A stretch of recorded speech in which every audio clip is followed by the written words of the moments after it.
Good morning, good afternoon, good evening, and good night, great Biafrans and lovers of freedom.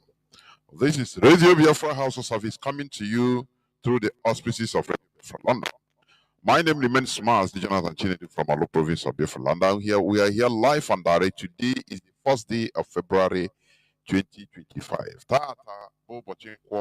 Therefore, I welcome each and every one of you to welcome your friends and well-wishers onto this sacred platform where truth is being preached, because Radio Biafra is in defense of freedom.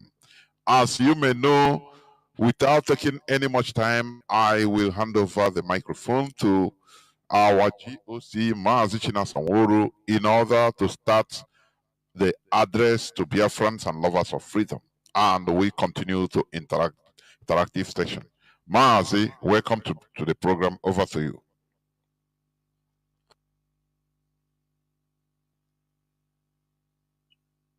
Mazi Chinedu, can you hear me very clearly?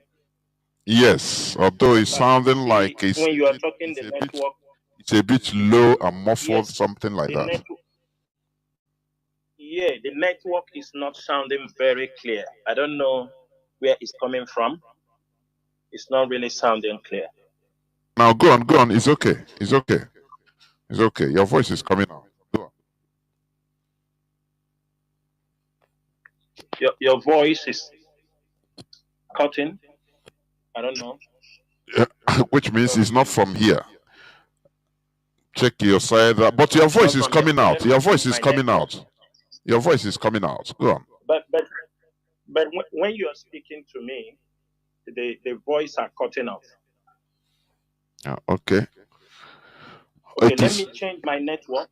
Just be online. Let me change my network. Maybe it will be better. But your voice is okay. You can go on like this. It's okay. But Mazi, when you are speaking back to me, I'm not hearing you. Okay. Okay. Your own voice is cutting. Okay. Yes. Then go on. Yes.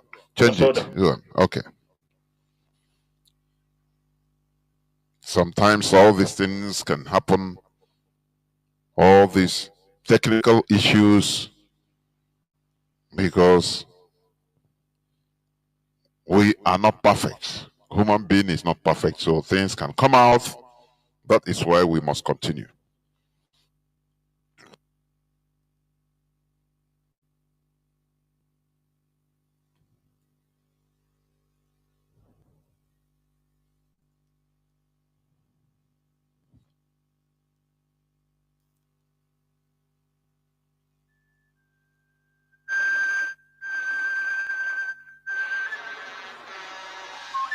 na tanka bụ mmanụ agbidi daa n'anị gbapue, ma ọ bụ paịpụ na-ebu mmanụ agbidi n'okpuru ana tipue wee wufuche, wile ọsọ gbapụ ebe ọnọdụ dị otu a dị.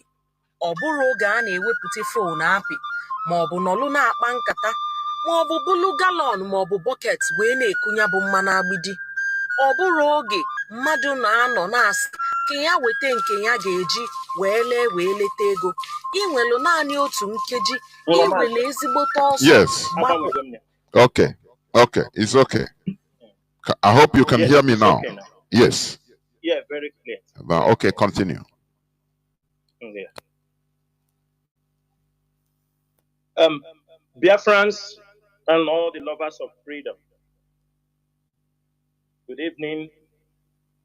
From my location, my name is Mazi Chinasa. Mazi Chinasa served the indigenous people of Biafra as a member of the Directorate of State. Mazi Chinasa comes from Obingwa. Obingwa is in Aba province. And today, 1st of February 2025, before my last broadcast and before now, we can see all the developing issues happening in Biafra land. A lot is happening, and many of our people are not paying attention of what is happening. But before I proceed in this tonight's broadcast, I want to use this opportunity to thank all IPOB members around the world.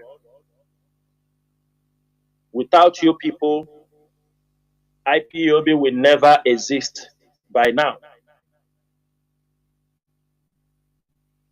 All my fellow comrades in the Directorate of State,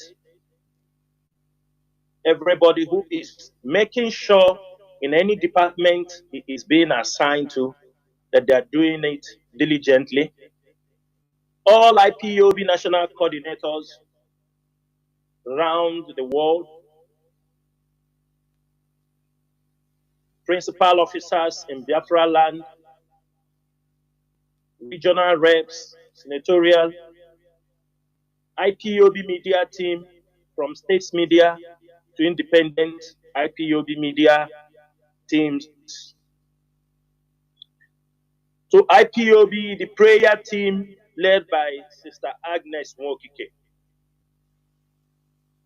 Those who are working in one way or the other, those who are praying for this struggle, praying that this struggle must attain and must fulfill why God allowed Mazi Kanu to gather his people around the world. For those who want to join, and also in these religious groups, to pray, because it is not all what we are doing. There are people backing the struggle with prayers. There are people also who are doing libation, calling the ancestors to make sure that we do not fail in this mission. I thank every one of you. As long as you are doing it with a sincere heart, as long as you are doing it for the progress of the Biafra Restoration Project, may Chukwokika bless every one of you. There is an Igbo adage that says,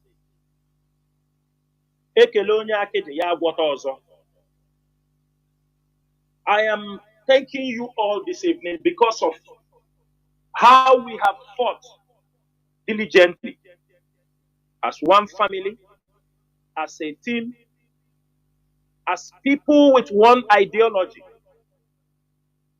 I appreciate all your efforts. I appreciate those who are making donations to make sure that this struggle survives. I appreciate every one of you. There are those who are not in IPOB media, but they are IPOB members and they are fighting also on social media. They are supporting both on Twitter. There are also those sympathizers of IPOB who are also on social media defending the struggle, defending the ideology. Every one of you, you deserve an accolade. But we have not yet restored Biafra. That's why the final accolade is yet to be given to any one of us. Irrespective of all our challenges on the social media, I pray, and I will be one of those who will recommend, if Biafra comes today, social media, people, Facebook, Twitter, YouTube, all of them who have given IPOB the platform, irrespective of the challenges, they block our accounts, they pull it down, they do everything they want to do, they try to stop us. Sometimes it might not be their main policy. We know Nigerian government is behind the people who are doing these things, who are targeting Biafran activists, who are targeting all Biafran agitators, pulling down their accounts. We are not going to, because of those things, and we talk evil against these social media platforms, especially like Facebook. He has given us the platform. Every one of us, we have been able to disseminate our information, and we continue to disseminate our information around the world. We must use these things to our own advantage, irrespective of the challenges any one of us may encounter on social media. But everybody can agree with me that the social media have contributed immensely for us to spread the gospel for the restoration of Biafra. All of us are gathered around the world today. It was because social media made it easy for us.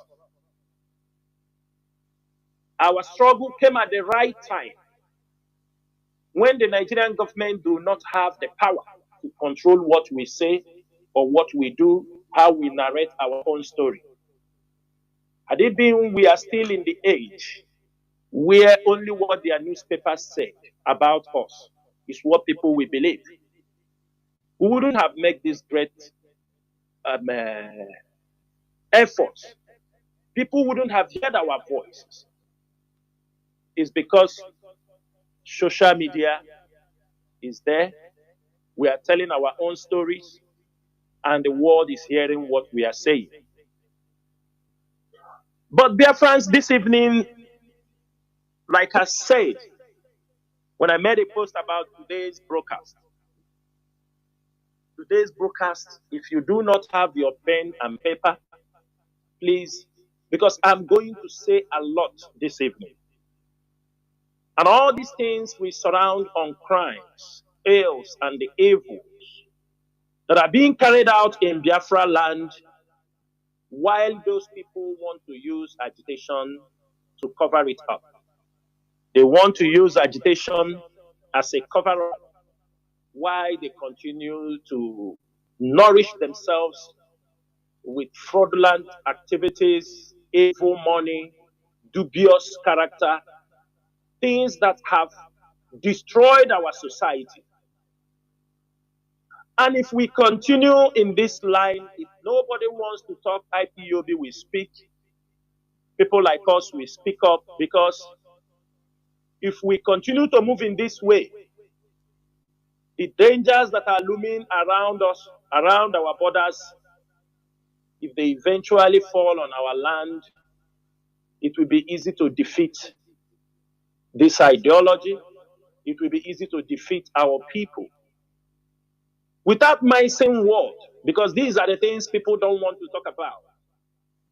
Crime, ill-gotten wealth, it has turned to another level. It has turned out to be something horrible. And nobody, because most of the leaders, they were once part of these groups. Some of them found their way into the government. And they now legitimize their crime, they legitimize their illegalities, their fraudulent businesses. They are now in government.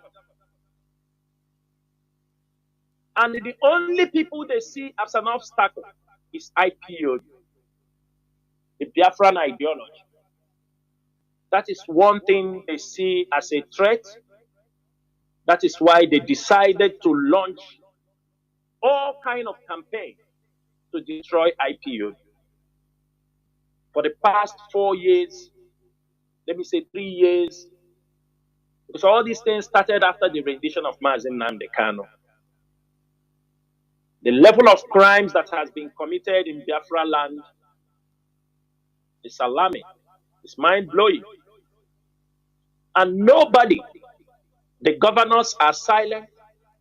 Only when we speak, you see them start running around, trying to do something, to look as if they are doing something.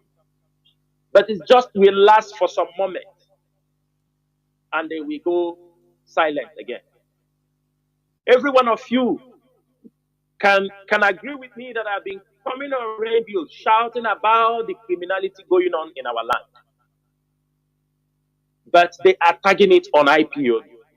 And this evening we have made a decision that since they decided to tag every criminal activity on IPOB, without calling a spade, without going out there to confront the criminals, without being able to protect the citizens, it is time we are going to let the cat out of the bag. We will tell the world every business, everything they are doing in our land. That is why when you see a governor, you see all the Yahoo boys, they all surround him. All the organ traffickers. They surround around them, spreading money. And the governor, they know about all these people. They know their illegal businesses, but they won't talk because all of them are coming together as a team to make sure that IPOB is destroyed. They sold an ideology to many people, especially all these our youth, all these our people you see making too many noise on the social media, on the ground. These, they know because they go to, I have said this thing before, that when a commissioner of police is being posted, like for example in Anambra, you see people who cannot help their fellow men, they will raise 30 million naira to go to make a welcome gift for a commissioner of police. You ask yourself, if somebody is doing a genuine business in a state, if this person who will put 30 million naira to go to thank a commissioner of police, to tell him, welcome, Organa, we day here, we day the city, what do you think is his business? What do you think he is trying to be? He's trying to be offensive. In case tomorrow, this case is brought to the commissioner of police, they have already made settlement. Crimes are going on in Biafra land on a daily basis. Nobody wants to look into the crimes that are happening in our place. Everybody is pointing at IPOB. IPOB. Can anybody ever believe that a hotel in Anambra, in a prominent junction in Oba, a big hotel of that size, that in the same hotel over 30 graves were discovered, shrines, and on top of a hotel, on the rooftop, they built in a kind of a swimming. They said they want to rear pigs, fish on top of a roof. In a hotel, people are coming in to lodge. And the governor did not want to mention the name of the owner of this hotel. They don't mention his name. Does it mean that somebody that has such property in Anambra has no name? Udoka, Lord Hotel and something, security guaranteed. Inside the same hotel, military uniforms were found inside the same hotel. Boots, military fatigues were found in the same hotel. Bullets were found in the same hotel. The governor, they come quickly, they bring bulldozer, they clear it down. There are many hotels in Biafra land. Let me make it very, very clear. All these boys building hotels. If you go to hotel, you want to lodge in any hotel, inform your people I am lodging in this hotel. Because most of them that build this hotel have tunnels that lead inside their hotel rooms. Sometimes inside your hotel rooms, you don't know there is a tunnel that comes out from the bathroom. There are tunnels. Sometimes they come in, maybe they are targeting you to pick you up. They want to kidnap you. They want to kill you. They found out that you have lodged into this hotel. They know the room they have lodged you in. In the middle of the night, people appear from the tunnel that leads inside the toilet. And you will find people inside your room. You will be taken away from inside toilet. The same tunnel. This is things that are happening in Biafra land. And everybody is building hotels. The government do not set up agencies that supervise the hotels they are building. The activities that are going there, nobody supervises them. If they pay money, we are the problem of our own. We are causing the problem of our own people.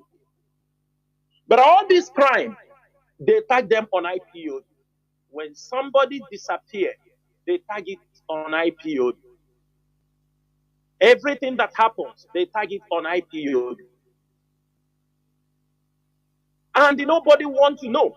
If we tell you the number of criminals IPOB have been able, the ESA has been able to neutralize. Why we don't show these things is because some of you are just waiting for ESN to show certain job that they did against criminals.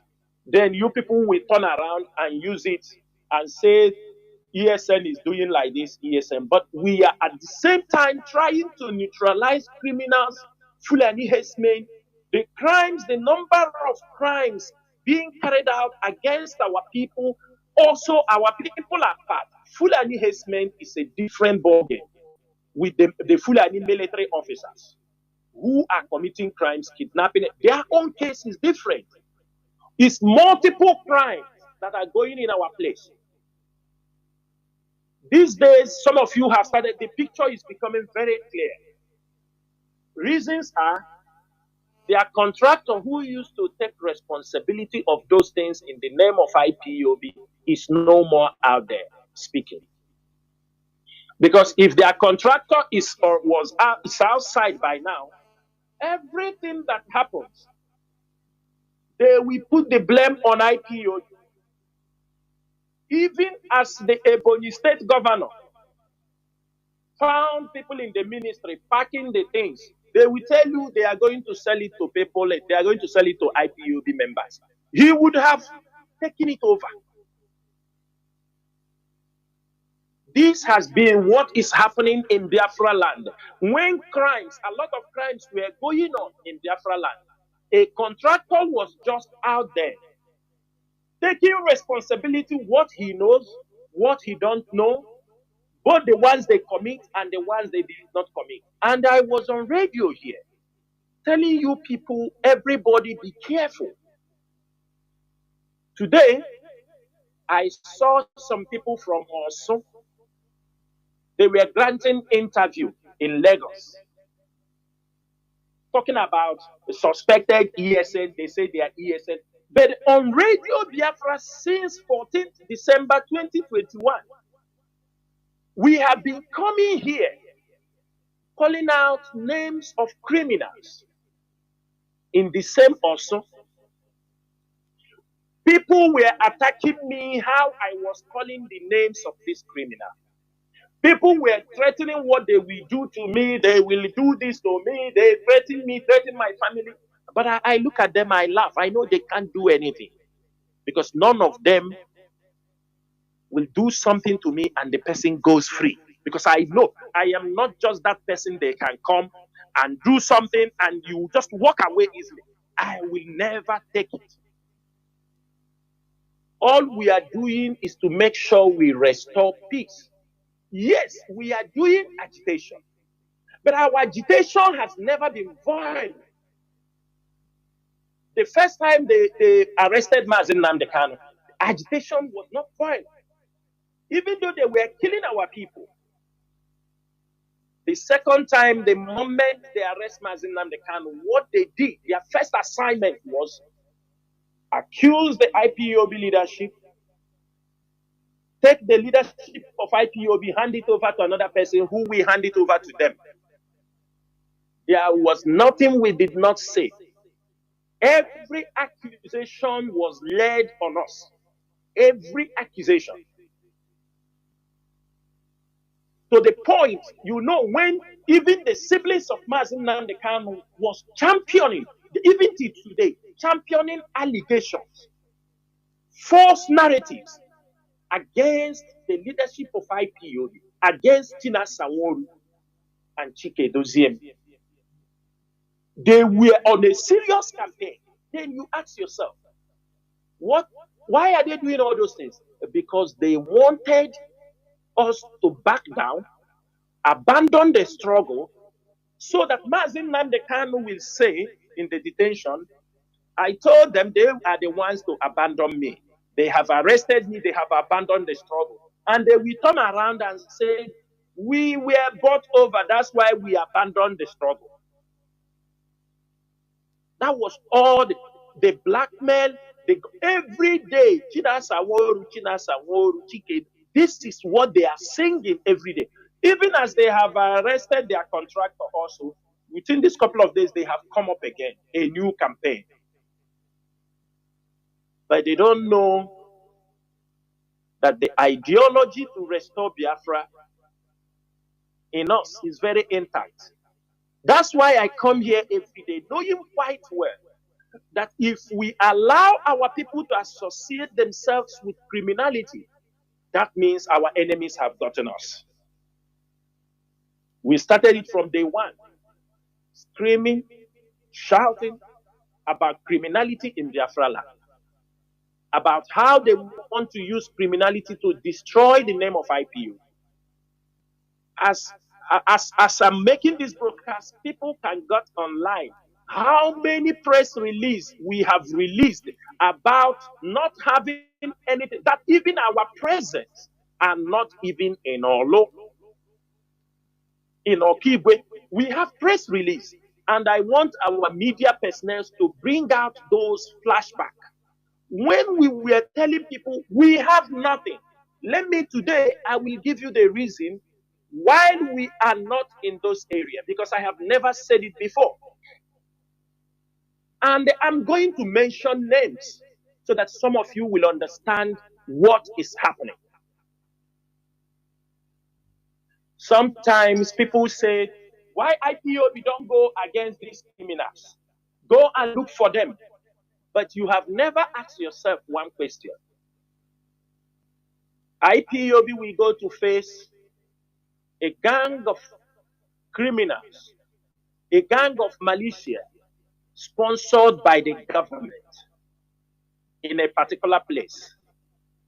In the same Olo you are talking about, the military is there, the police is there, the DSS is there, their so-called Omoma they are using is there, Ebubago is there.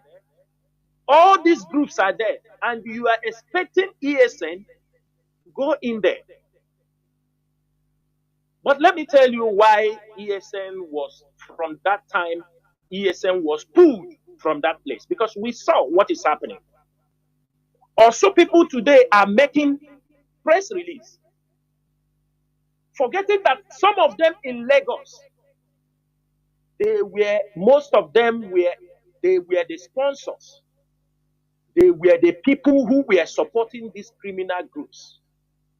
They were the people paying them money to kill their opponents, to kill people they have problem with in the same Olo, in the same also. They were assassinating their own brothers, land disputes.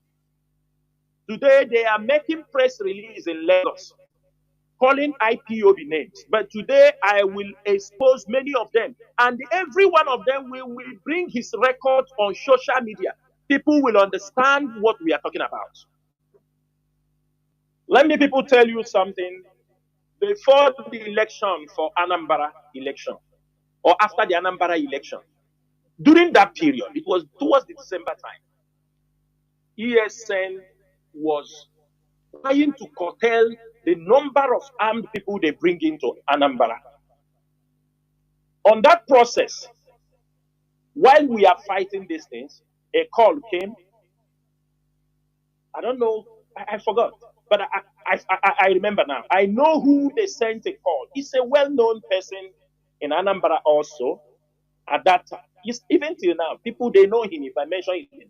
A message came to him. They brought that message that innocent motors have one of his truck, that they have kidnapped the truck, and this truck was heading to Akwa Ibom. Somebody bought the truck, and that truck was taken between Anambra and the Olo axis. When that subject happened, we mobilized ESN that was in that axis. They followed the car, they give every direction how we fought, exchange even gunfire, and let us subdue that group of people, and we brought that car. 2 of our ESM members were wounded. Innocent is alive. Innocent, if they like, they deny. That car was returned to Innocent. ESN did this job. We don't come on air to talk. We have rescued people's car that when we got the information very, very at the right time, we were stepping in. There was a day, I think that December, either December 21 or December 22, December 21, or around after Christmas like this, I got a call. That call I got, it was around 2:45 a.m. in the morning. People that knew me knows I don't sleep. The whole night I don't sleep because I used to be awake because I know people communication from different places. I don't sleep. Trying to manage things, I sleep just 3-4 hours every day. Around 2:45 a.m., a call came to me. They told me there is somebody that was kidnapped in a Pulo of their junction. And this person, they say he's a cousin to one of the top Igbo politicians. All of you knows him also. They say, please, they need you people's help. As I'm talking, they know. I said, where did this happen? They said in Anambra, in a Pulo. Immediately, we start to call, comment, say there is somebody they kidnapped. And they say it's a husband and a wife. They are coming from America.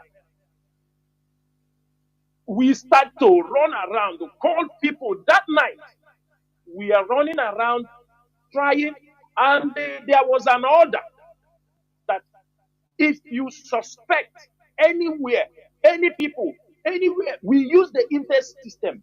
Anything you are talking with anybody, we want to hear it.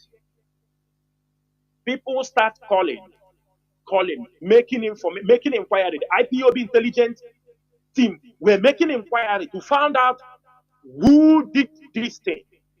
And I hear that a police officer was killed there. We continue to come till 4 in the morning. We got a call.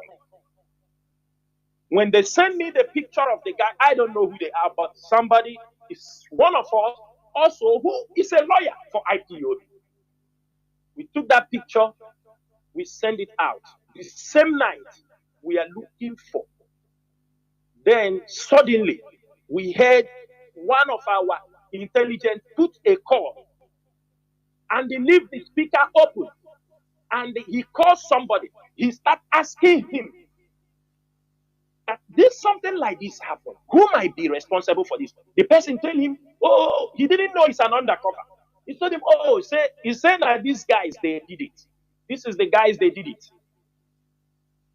I don't want to mention his name because the guy has been killed.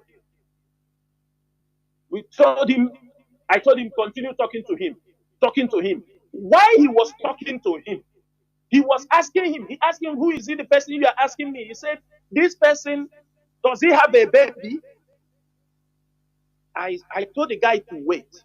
I make a call to this barrister. I asked him, this person, do they have a baby? He told me, yes, they kidnapped them with the baby. He told me in the picture, the baby is there. And I said, really? I didn't see it. It's the baby. Immediately, I told the guy, be online. We start to coordinate. We start to push message. We told him, you see, if anything happened to that guy and that family, the person was telling him online that IPOB have realized that you are the one who did this thing.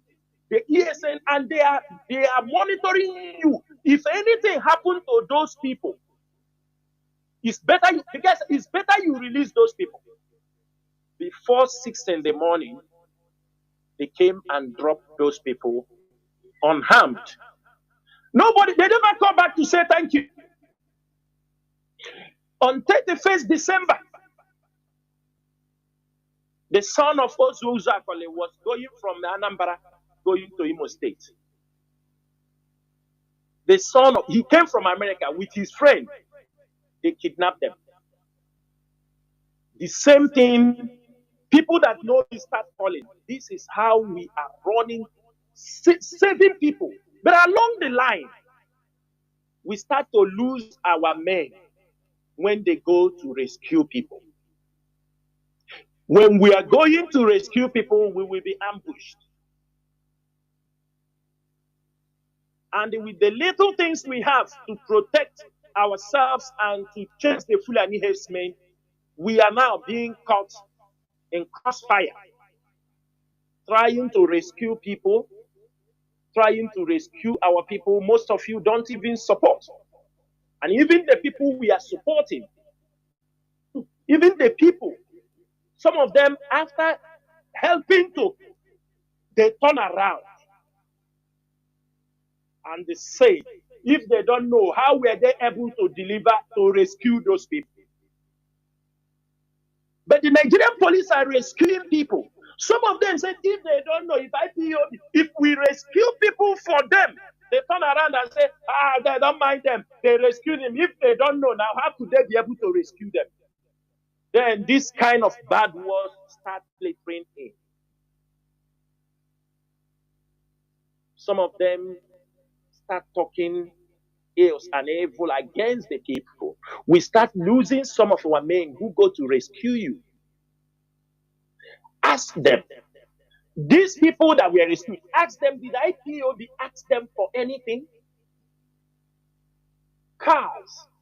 People will rescue their cars. Rescue them.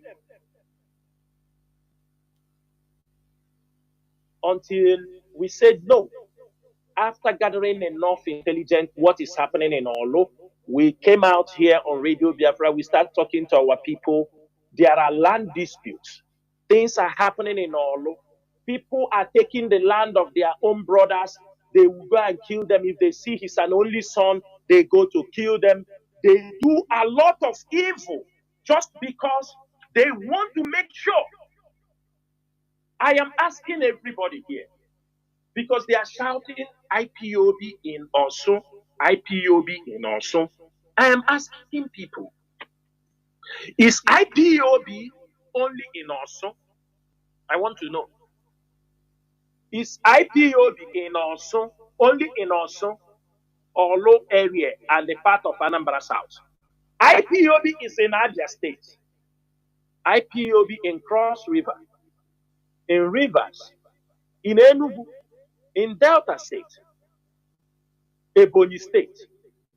Do you hear those guys? If it is truly IPOB that is doing these things supposed to be duplicated all over Biafra land. This crime is happening in Olu. Happening in Olu. Eniralo Biafra now Olu. Do Biafra have anything very significant inside also? I want people to answer me this question. Do Biafra have anything in Osun or Olu that only there is where things are happening? Only in that Osun. Only.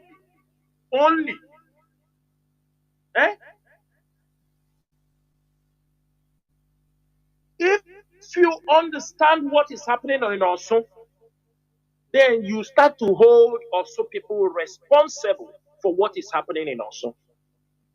This is the local government for Hope Uzodinma. This is his own area. Olu axis.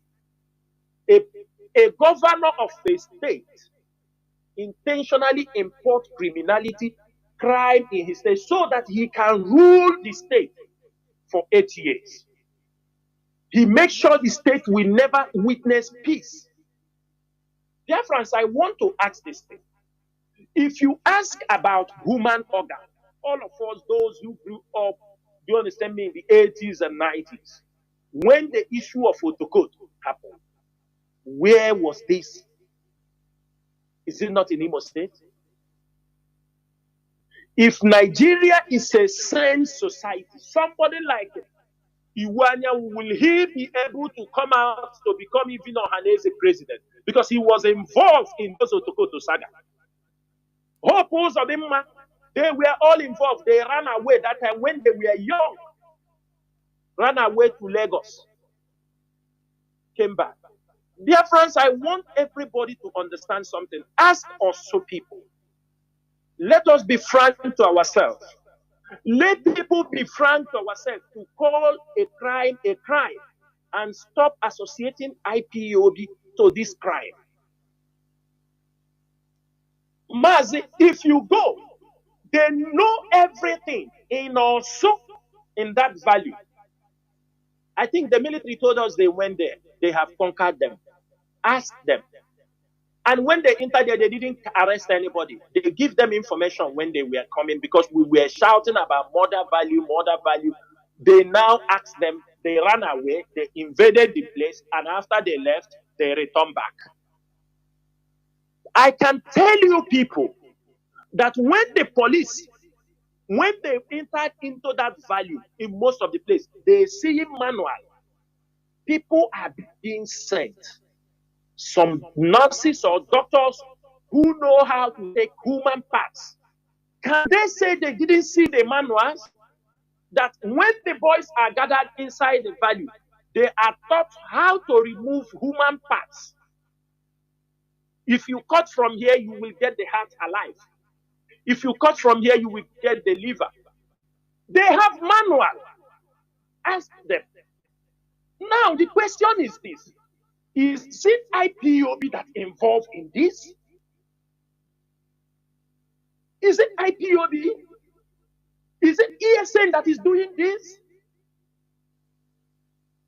I mean, in a place where they have surgical equipment, that when they kidnap people, even families pay ransom, they will kill them and take them.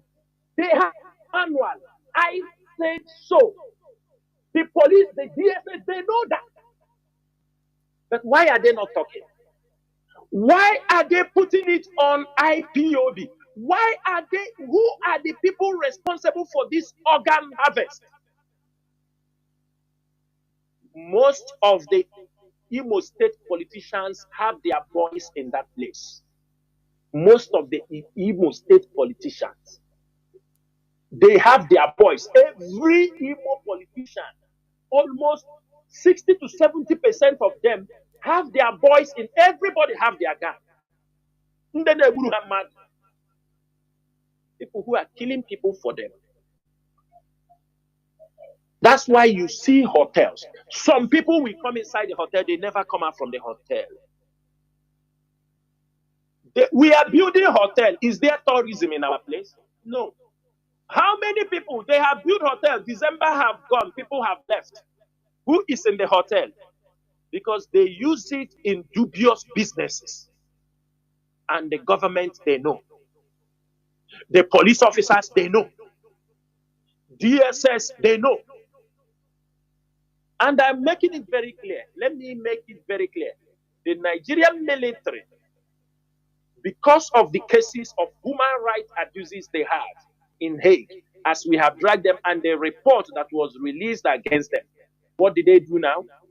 Most of them, they change their clothes, wear them now black. Go to Awide Mini and see if they say really these people are IPOB, because Dave Omahi, I've gotten a report that Dave Omahi have instructed them that all those Ebonyi people that were there, nobody should come back to Ebonyi alive. Get him and kill. And I'm telling them I am documenting the videos. Those videos, Facebook will not allow us to show those videos, but we are documenting videos of how this militia, these DSS operatives, how they are killing people in those areas. If you say they are IPOB members, bring them out, make them interview, let the world see. Because you just don't be IPOB member by lips. We have our people who can easily identify them. If you see horrific videos where maybe they shot those boys, they ran into a house, you see them using cutlass, the same Nigerian security cutting them while they are alive. The same crime Nigeria is accusing those boys, those criminals. is the same crime the Nigerian police, the Nigerian security, the Nigerian army, that they have changed their uniform, is committing in our law. Go and see how they are killing people with knife. With knife.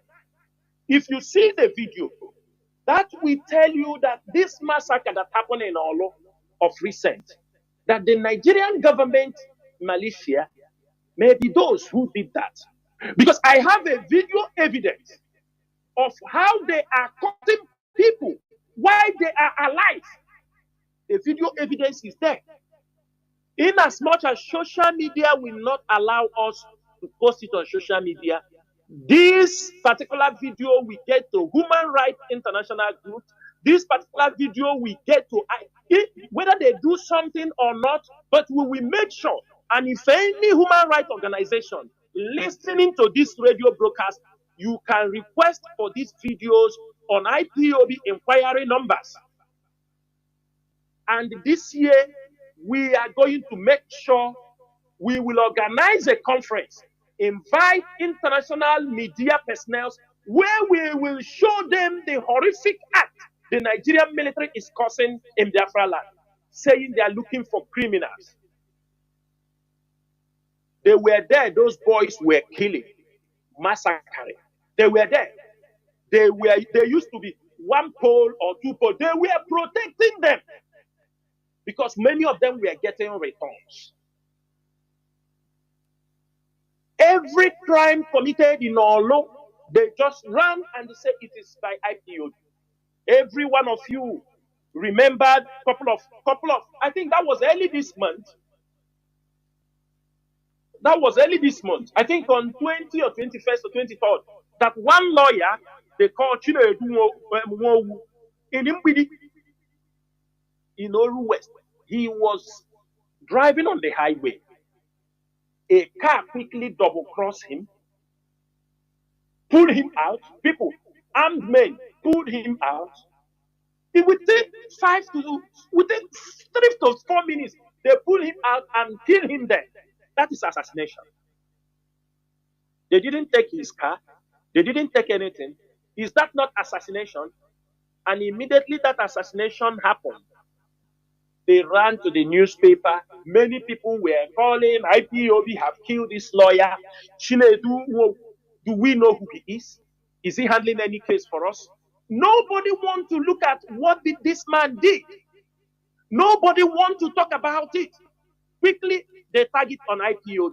Unfortunately, 2 days ago, they now told us that one police inspector, Austin, they say, Obidika or Dideka, one police inspector have been arrested as part of the people that assassinated,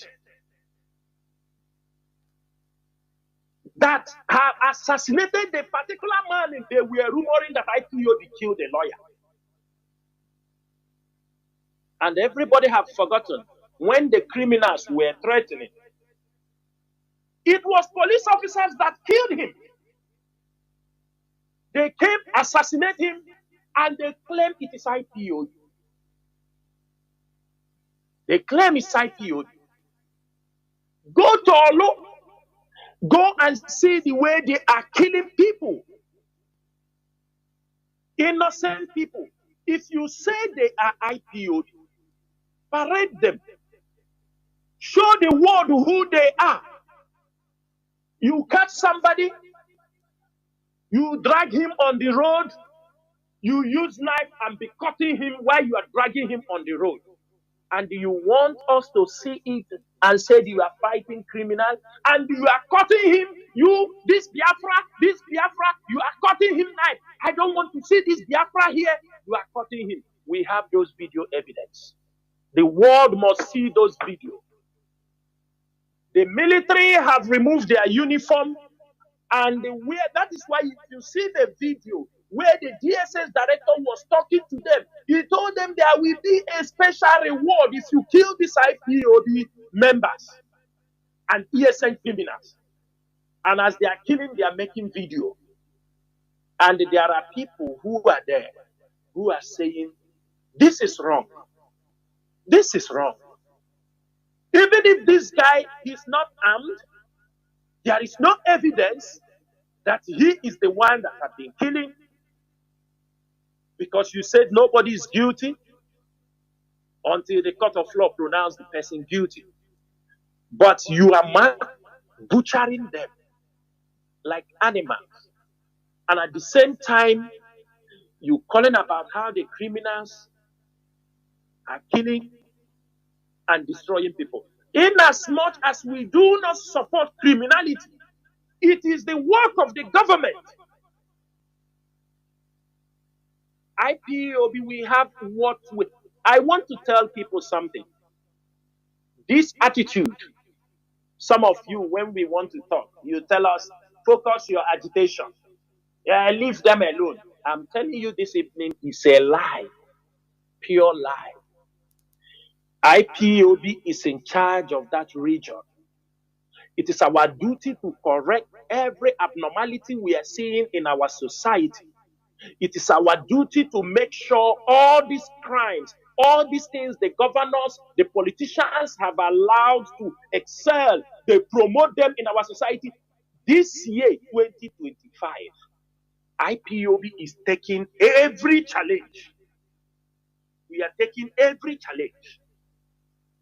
All the challenges we face in Biafra land that many of these politicians cannot even talk because they are the sponsors, cabals, IPOB, we have come out and we are going to nip them. Whether you like it, you don't like it, since you people have failed the society, the politicians, the government, we have come to take over and correct most of these abnormalities in our society. Nobody will be spared. Nobody. From the church down to the any youth, display of ill-gotten wealth will not be tolerated in Biafra land. Will not be tolerated. I'm saying it so that everybody go and write it. If you are a pastor, you fail to be preaching that the salvation, which is what the theology, the Christian theology have taught you of salvation. The way we are not stopping. I don't want people, I want to say something also very clear. Our people must understand that IPOB, we have not come to say, kill this member, this church. Religion is what people cannot live without. But it is our duty to create the awareness. Let our people not be foolish in what they are doing. And how are we going to do it? We make sure that no pastor in Biafra land, this is an order. Every IPOB intelligence unit, from today henceforth, anywhere you hear there is a crusade, there is a crusade. It is your duty. You don't need to be assigned. You must make yourself present. Get the whole information. Any fake miracle, the pastor will explain. We know the people they used to arrange to come and handle fake miracle. If we catch you, you are part of the people whom they use. They pay you money to come and demonstrate fake miracle. If we catch you, you will be dealt with. And if you're a pastor, you organizing for fake miracles, you come to give people promises. We are not saying there is no, that God does not heal people. But we have looked into all this and found out that the foundation of our problem is most of these pastors who are free, roaring the whole of the street of Biafra land.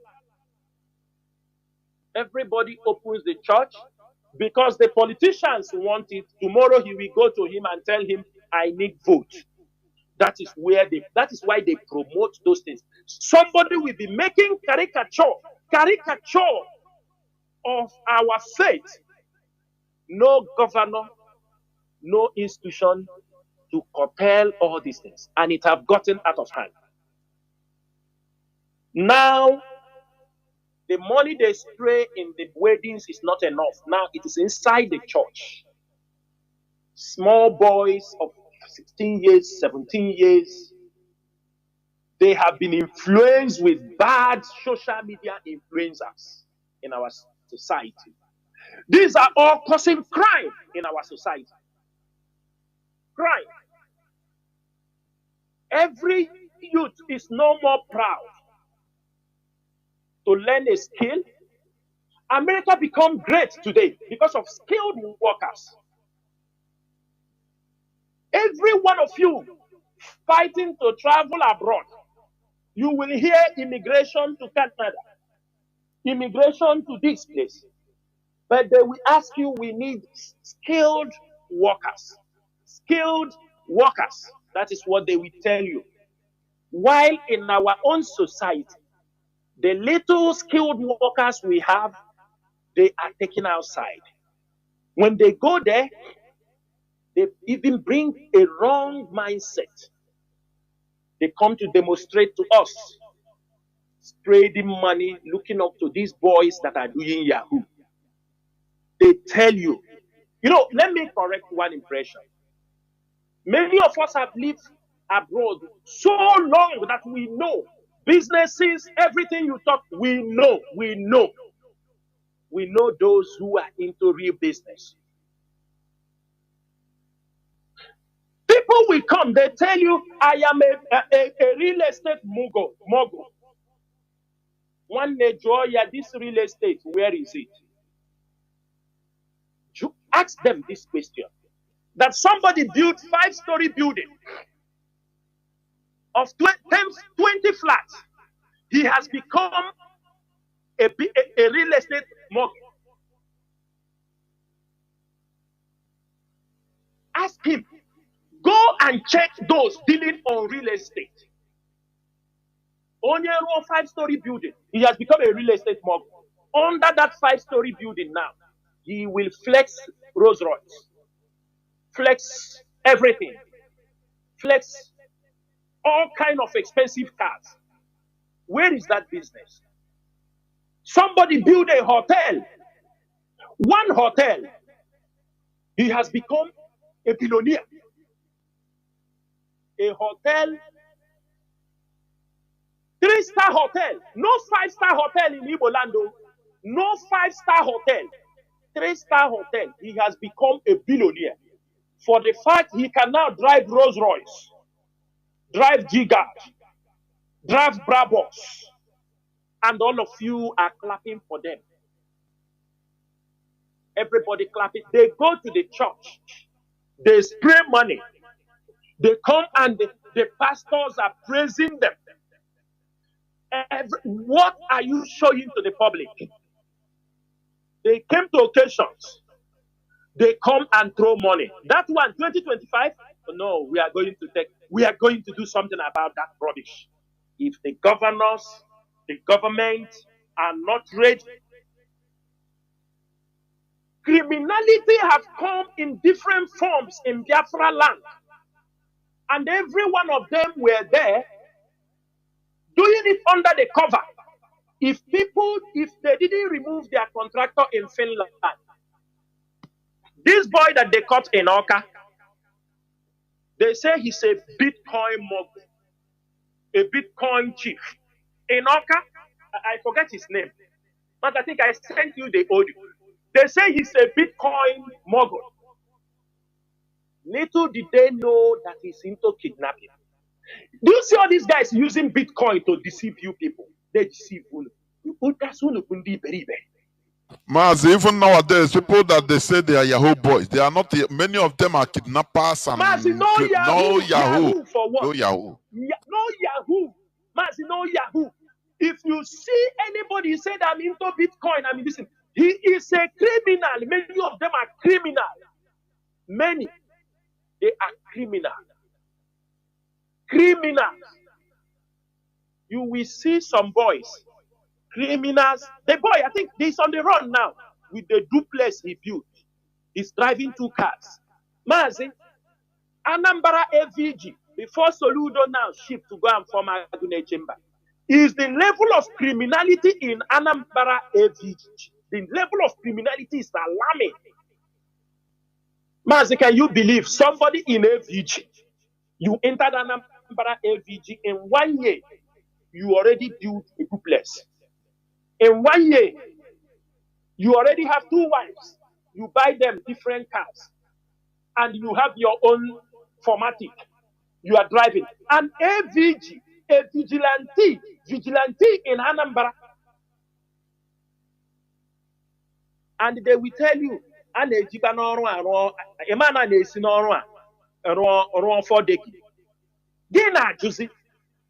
what are they doing if they are not engaging into criminality? The government, they know. The government, they are there. They see some young boys come out and they will Okite. And they see people parading, doing all those rubbish. From Okite, they build hotels. Why do they build hotels? That is where they put their clients. You come, you stay there. Before you understand, if you make too much noise, they eat your money. They kill you, sir. You don't know. Nobody will talk about it. There is nothing they are not doing. And as they are doing all these things,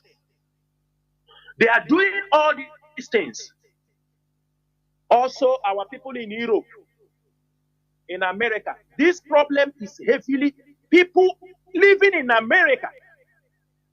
Our people living in America from Imo State, especially most of them are horrible individuals. Mazi, even in Europe, you see people do, maybe they hear business. One of their brothers did a business and got money and went home. They will contact those boys at home. They pay them money, go and kill him. And this guy just returned from abroad. They kill him. Who knew that he came back from abroad? Is it the only person applying that road that they will follow him and go and take him and kill him? Who knows him? If not somebody is pointing hand on them. Many PG.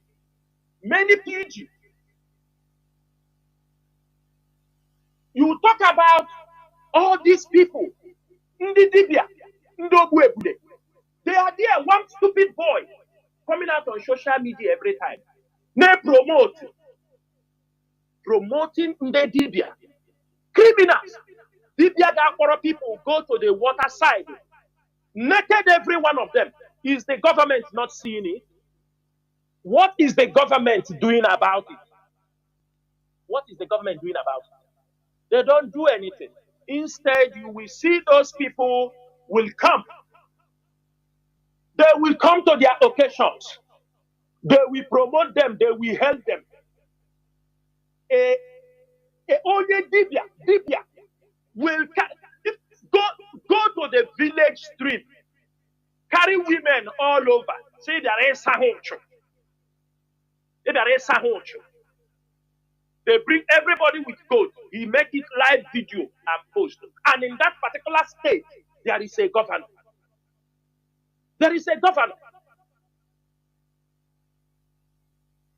And only Dibia, as soon as they throw the goat inside the water, other people are on the corner of this thing. If it is 10, 20 goats, people are there to collect. As water is taking those goats, those things they use and destroy Aruchuku. That time, if you do anything, they bring you to Aruchuku. They say that I don't want your head. They will cut a goat. The water will flow. They say I don't have taken your blood. They have passed you from the backyard, sell you as a slave. The same rubbish. All the whole DPOs in Igbo land are becoming millionaires. Did you remember one Yoruba commissioner of police that they posted in Anambra? After he served finish in Anambra, he retired. They say he's a billionaire. They say he was a billionaire. Which billionaire will be in police? Which billionaire? He was in billionaire. In Anambra, you got resolved. Build everything in Lagos, and he resigned. They say he was a billionaire before he joined police. Mazi, have you heard this kind of story before? That he was a billionaire before he joined police. These are the kind of story they come to tell us. Police chiefs are becoming millionaires in Igbo land because of criminality. What are they doing? Army commanders are becoming millionaires in Igbo land. How are they making this money? Look at the amount of money that was taking 20-something billion in Igbo land. Extortion and kidnapping. Money people paid in Igbo land. And all that money went. People are coming, spraying money. You don't know. You will see somebody, he's not even clean. He has not bathed very well. He's throwing bundle of money. Who is teaching them those things? Those our brothers. These stupid one day told say, Mobi Kubana, what are they calling him? All these guys, they are bad influence to the society. They are bad influence to our society. All of them, very bad influence. If they come and they tell you, I am a real estate mogul, stand in that your real estate and show us that real estate you are doing. Show us that real estate you are doing. People doing real estate, they are busy. Go and check people doing real estate. Go and show people doing real estate. Mazi, the worst is that these people, they are from one event to another. I don't know when they are doing their business. If they are not in this festival, they are in the other festival. They are in every another festival. Mazi, apart from this nightclub, and let me tell them, I have said this thing, nightclub, people are going it every day. So from the nightclub, you become a billionaire. You are a billionaire in the night. There is no nightclub, first-class nightclub, that drugs are not being sold inside. Go up and down. There is no nightclub, first-class nightclub, as they claim they have, that doesn't go alcohol and drugs. It's very simple. They can talk this thing to stupid people. Look at this one. Since last time I mentioned his name, his problem is coming on rape. Can you hear what he was saying on television? This one they call Cubana Chief Priest. Did you hear what he was saying? That why he could not go to America, that when he was young, that somebody used his name and use his name and he take his apply for visa. And apply for visa. Somebody took his name. Who is he talking to? While every visa is in their biometrics, your fingerprint, is it the only one answering the name? How is it that it is your fingerprint? It's anytime you apply it will pop up. Through your fingerprint, you can be dictated. What of all the Muslim people asking Muhammad, do you know how many Muhammads they have? But people are distinguished by their biometrics, by their fingerprints. He's talking to fools. These people have committed, I told you, their criminality, those cars they are driving, all those things they are using through fraudulent ways. The same Cubana chief priest gathered the whole court members in Concord Hotel. Contract of hope goes on them, man. Main day. Water and money. Tell me who knows that water is money. Wrong indoctrinations they are giving to our youth. Wrong indoctrinations. They come out, you see them moving around. Mazi, they can do anything for money, all those guys you see, because they want to remain relevant. For them, that is a way to get more connections. Now, when people of their kind come in, they settle them to give them connections, to protect them, those who protect them. Crimes going on in our land. Mazi, check if my voice is coming out. People are saying my voice is not coming out. Mazi, your voice is coming out according to my. Thank you so much. Your voice is coming out, Mazi, please. Yes, we continue. Mazi, all these crimes happening in our place. Have you people forgotten of Asas or Kozu? Is it not organ harvesting? This organ harvesting they are talking now. Go to Abuja. Go to the rapid response. They are harvesting people's organ. They are harvesting people's organs. They are harvesting. So is it IPOB that is harvesting the organ in Abuja? Mazi, we got some people who managed to come out from that place. He told clearly when they want to harvest the organ, the people they harvest their organ, what they do, they don't kill them directly. They bring them and tie a plastic in their head. They want them to suffocate. Why they suffocate? When they suffocate, because they say it helps to keep those organs alive. When they suffocate, then that is when they say you will see them. When they have removed their organs, they will call some of them that they know they will kill and carry them, help them to carry the dead body and put in the distance. In the truck, they go and throw. We have people who have come out from there and talk how they are harvesting organ in Abuja. Most of our people you don't see. Some of them, they have harvested their organ. The same syndicate, it is in Imo State. Organ harvesting, Imo State. People from also or low axis. I don't know what they want. They are the one killing our own people, harvesting their organ, shouting that they are IPOB. Mazi, remember they imported people from Ebony. Remember, they imported many people from Ebony. Mazi, we were screaming. That is why, Mazi, if you see the way they are killing these Ebony boys in Imo State, Mazi, you cannot believe it. Mazi, I'm telling you, those boys are from Ebony. If you see how they are cutting them with knives, the government, because they want to close now every evidence. Mazi, they are rounding up every evidence. They are rounding up. And as they are committing those crimes, this evening, the report we have that in front of the government house, every road is blocked. Tensions are high. Only one way now they are moving. They know what they are doing. Hope Uzodinma, a man, his hand is full of blood, is committing genocide with the Nigerian military in Imo State. These people, they come from also coming to talk about this because they are government agents. What do you think? But what I'm telling them is that let them remove the name of IPOB and ESM from their mouths. Last time we saw Soludo paraded one of his AVG members. You see the boy. This boy plaited his hair. There is no ESM member that is allowed to plait his hair. You can't be serving in ESM and you are plaiting hair. That is number one. Look at the boy. No broken face, no broken mouth, no broken head, looking very clean, not in pain. That is what they normally do.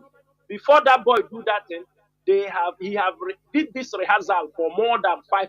We know people now that have come and say this is what they used to tell them to do. They will bring you and start to tell you, make rehearsal. They say, tell the story, tell they are videoing. The one that is not good, they say, start afresh. You tell the story. But when they are telling this story line, we know the truth and we know the one. We know when an IPOB member is talking. If you're an IPOB member, you can identify him.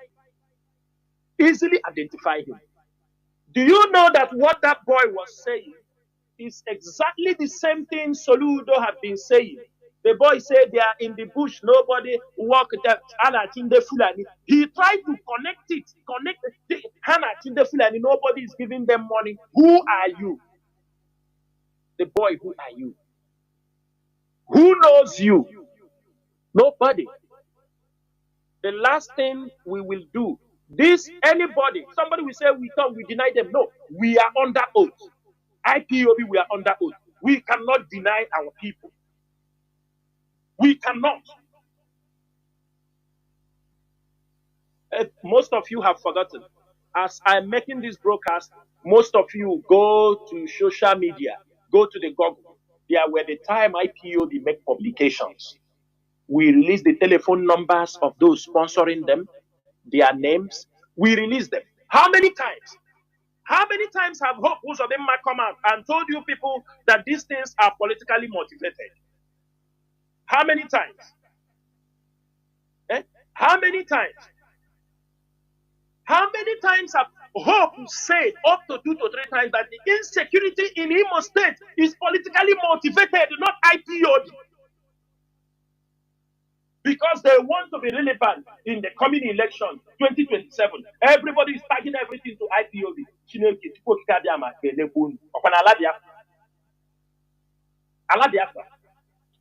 Election is coming. Look at the boy, the one they call Ekene, who was following the DSS guy, he was a house member. He lost seat. Akoli said they removed him. He was irrelevant. They've replaced him with another person. To launch back his political career, to go back to the House of Rep, is now to organize people that to say, they will say, we killed Biafran people in them. Oh, you hold the base of votes. Oh, you had the base of votes. Every day, DSS will arrest all those criminals in also. We are challenging DSS. Let them show those people to the world.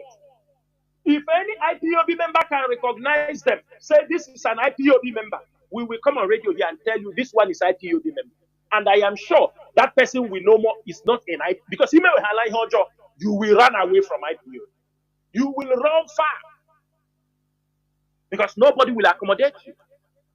The moment you started committing crimes, doing all those things, we know automatically you will run 1,000 meters far away from IPOB. You will not come near IPOB. You will never come close to IPOB. Every day, crimes, all these guys who are deceiving our youth, they are the one. They are the one instigating crimes. And after doing that, you see them, the politicians, we welcome them. I have never seen where criminals are in the government house. I think Obi said it the other day, maybe from what we are saying. He said the number of Yahoo boys in the government house outnumbered those on the streets. That the number of Yahoo people in the government house outnumbers those on the streets. Somebody wants to be a house of rep. There is no due diligence. The due diligence is how much did he break.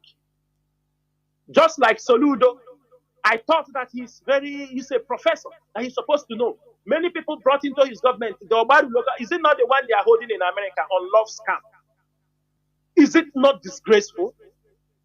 Is it not embarrassing even for a party like Abga? No, maybe he's a member of IPOB, maybe. Yes, they would have tagged it as a member of IPOB. Mazi, these people accommodate criminals in our land. They protect them. The police is protecting them. The army is protecting them. DSS, the churches are blessing them, and the governors are, do you understand me, tapping them on the back, right on. Mazi, is there any reasonable thing they are bringing to our land? All those boys. Let one of them come out. All those boys coming in our place to spread that money. Let them show us one of their business in Igbo land. Mazi, from Obi Kubana to Kubana, let them show us their business in Igbo land. No, their business is in other place. They don't. It's when they get the money, they come in our place and spread the money. And you have them push it because people don't understand. They are hunting boys. People who we come like Namonia, Diego, they put you on the line. As the people that have money, did anybody knows that our brother that they destroy his property, landmark? Did anybody know him? As nobody, I'm telling you, nobody knew him. You're right. Did anybody know him? How many $30 million? Nobody. He's the director of the Landmark Group, Landmark African Group, that have a business worth $30 million. You see him, even a simple man, he's moving around. He come very simple. And he bring in project. This stupid one is hotel. When you hear hotels, because all those politicians, they arrange women for them, keep for them, all those girls from school. That is all what they are running around. They bring the government, oh, guy, go keep one woman for you. This is what they are doing. He build hotel, secure place. Okay, I keep room for you. This is these people that people supposed to imitate? Our youth supposed to imitate? I think it is time the government will set up laws. I cannot say IPO. Somebody should not say IPO, do it. No, because we are not fully in charge. We can't say what we cannot do, but it is our duty we start to open it, because it must be that any youth, if you are not in school, you must be acquiring a skilled work. It must be compulsory. Go and acquire skilled work. Without skilled work, there is nothing you can offer. Every youth acquire a skill. Yahoo is not a skill. Yahoo is not a skill. Some people might be lucky. They catch up money when they say they are making forex, but put in your mind, forex is criminal. Use your money and try to do something. Learn a skill. Go and learn about building construction. Go and learn about plumbing. Learn about roofing, interior designs, IT work. That is why some of you come abroad, you can't do anything. That somebody like these boys that did horrible things in Kuwait last time. You pay 5-6 million naira to come to Kuwait trying to rob because you want to carry money and return home. Do you know how many of our people in jail in Dubai? You know how many in jail in China, in Indonesia, in Malaysia? Crime.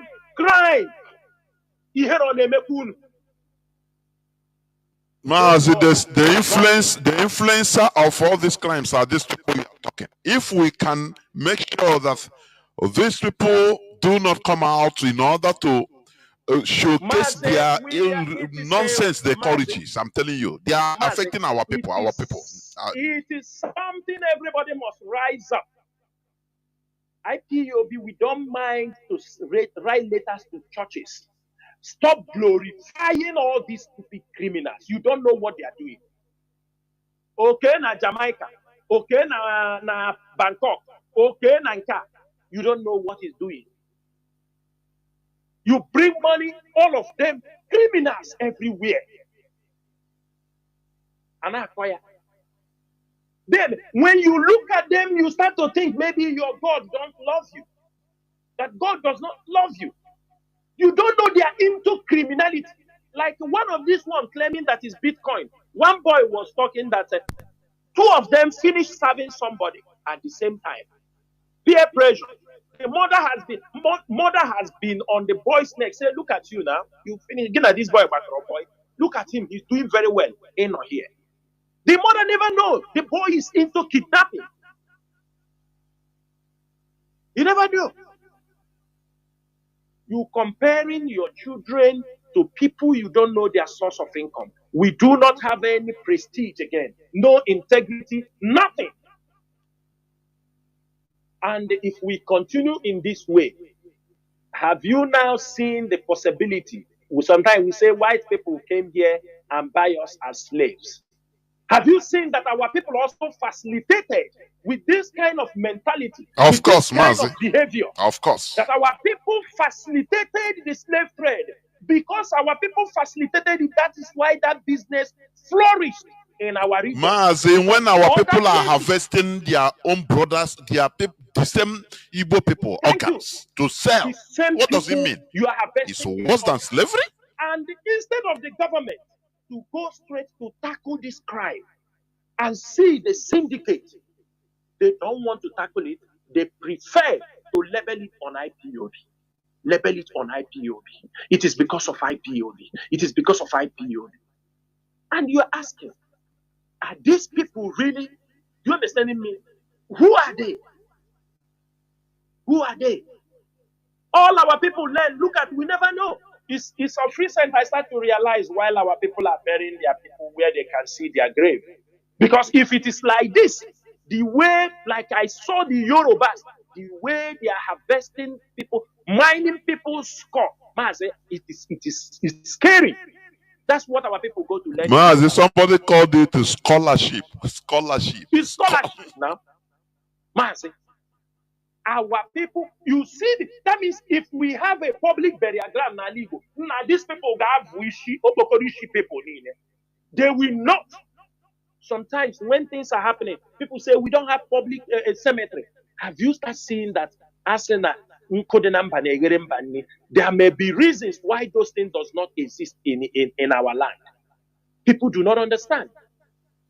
It's because history are not being written. History are not being written, and it is very important. We start to put people. We have seen some young people who have the knowledge. It is better to bring these youths together who have made extensive research to have an institute. People can go and know about culture and tradition. Very important. Than this thing, everybody. If you have your contribution, go there and give a contribution of what you know. It will be searched and looked into. Then everybody come out. If anybody we see promoting Dibia people on social media, report that particular page. Any page. This is the work of IPOB media warriors. Anybody you see promoting the Dibia, promoting the fake pastors, anybody, report the page. Report the page. They are criminals. Report the page. Somebody like this one, Jeremiah of Offer, it is time we are going to go to that his page. We will report that page that Facebook must pull that man down. That man has sold. He has sold everything Jesus Christ used. He has sold everything in Edo. It's time to go to report that man page. They have made caricature of the religion. They have made caricature of people's faith. And we are not going to take those nonsense. If you allow this group of people to be springing their head, they become the tools, the government. Can government say they are not seeing him? They are not seeing him? Government is not seeing him? Mazi, don't you think also that this is a calculated effort by Nigerian government? You know, as you know, we have been calling on Biafrans to come home and invest. Don't you think that it is a complete calculated policy of Nigerian government, you know, to unleash this type of criminality and also to blow it out of proportion by the media, so that everybody will run away? Is it not? Yes, Mazi, that is the major thing they are doing. Because, Mazi, why they are pursuing those things? Did anybody know the level of criminality going on in Yoruba land? Did anybody know? It's of recent. The level of criminality going in the north. Did you hear anybody talking about it? Only in the east is where, because they target IPOB. IPOB is their target. Mazi, they are in another level now because they have found out their contractor who have been arrested have failed them. They are looking for other options. And they are seriously looking for other options. Many of them, you saw them talking about, look at ESN. Some of you who were talking, I hope most of you watch some of their parade. Go and listen to their oath, service oath. Go and listen to that service oath. Go and listen to that. If this number of men are involved in criminality and they involve in organ harvesting, Mazi, do you think Biafra land that people can be able to work in Biafra land? If this group of men, do you understand me, that gather, if they are doing such heinous crime, do you think there is a place people can live in Biafra land? Of course not. Of course not. Why Olu, instead of these people, the criminal element in Olu, to single out things. I will give you an example, Mazi. Let me give you an example of one particular incident. You understanding me? Let me give you one particular incident. This particular incident is in Olu. This man is a chairman. Must listen to me. He's a chairman of a village. I think they call it the PG of the village. He is in connection with those boys in the bush, his people. He have he's working with the ones they call even Nnamdi Azuzu. And another one, Chika Ikokri. In Olo, no more axis. This PG, their PG works with them. He is the one. They give money, he sent. He go and send to them. Are you understanding me? This man, many of them, he's threatening youth from their place. If he see that you get money or anybody speak anything, is what he said. If you don't accept, if you challenge him, he will tell you, I will kill you. He will immediately tell you this, and it doesn't take time. Some of them they will start sending you message. He will give your number.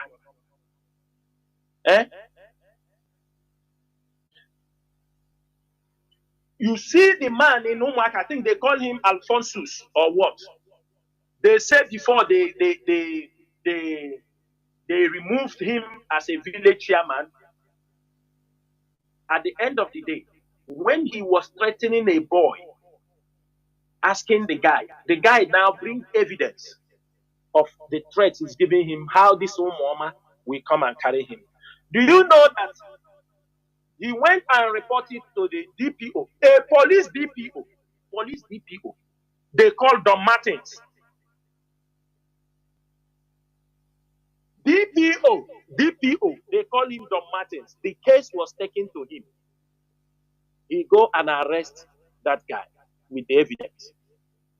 After they asked him, where is this man for the case to continue? He said that this village chairman, their kindred chairman, they said he broke the cell and ran away and disappeared. Mazi, are you hearing that? Because this DPO is also working with the Umuoma. This DPO, Don Martins, in Umuoma. Somebody, they tell you he threatening somebody. If he don't bring some money, he's threatening him that he will bring Umuoma to carry him. The Umuoma start sending the guy a message. The guy use it and report to the police. The police arrest the man. After like few days, they come and ask him. The police said the man broke from the prison, the police cell, and ran away. After 1 month, he reappeared in the village. The police never go to arrest him. When they asked the police again, the same Don Martins, he said that the man have sent people to beg and tell him to forgive and forget. Mazi, have you heard such story before? Have you heard such story before? While information have it that when he paid the man 5 million naira, they paid the Don Martins, the DPO, 5 million naira to set him free. After 1 month, the guy resurfaces in the village, and you ask the DPO say he have come and begged for forgiveness. Mazi, this is what is happening in Biafra land. Police DPOs, police commissioners, police officers, all these police you are seeing, all of them are building mansions. They are into kidnapping also. They see a young boy with a nice car, they kidnap you. Sometimes if you pay or they still feel some of them blood is in their eye, they transfer you to those boys in Oso. Then those who will read the manual and start cutting your body parts and sell. Mazi, this is the level of criminality going on in Biafra land. And none of this crime is being reported. Instead, they will turn around and be shouting on IPOB. Mazi, I will go now to the issue of Sheikh Gumi.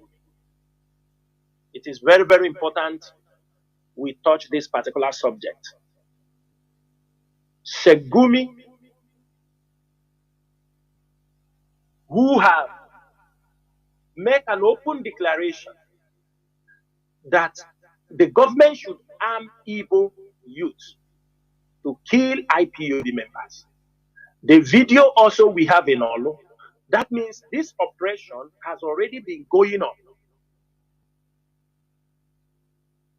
It is something every Igbo man must wake up. Because if he say, kill every IPOB member, there are sympathizers. There are many things that you cannot be able to figure out.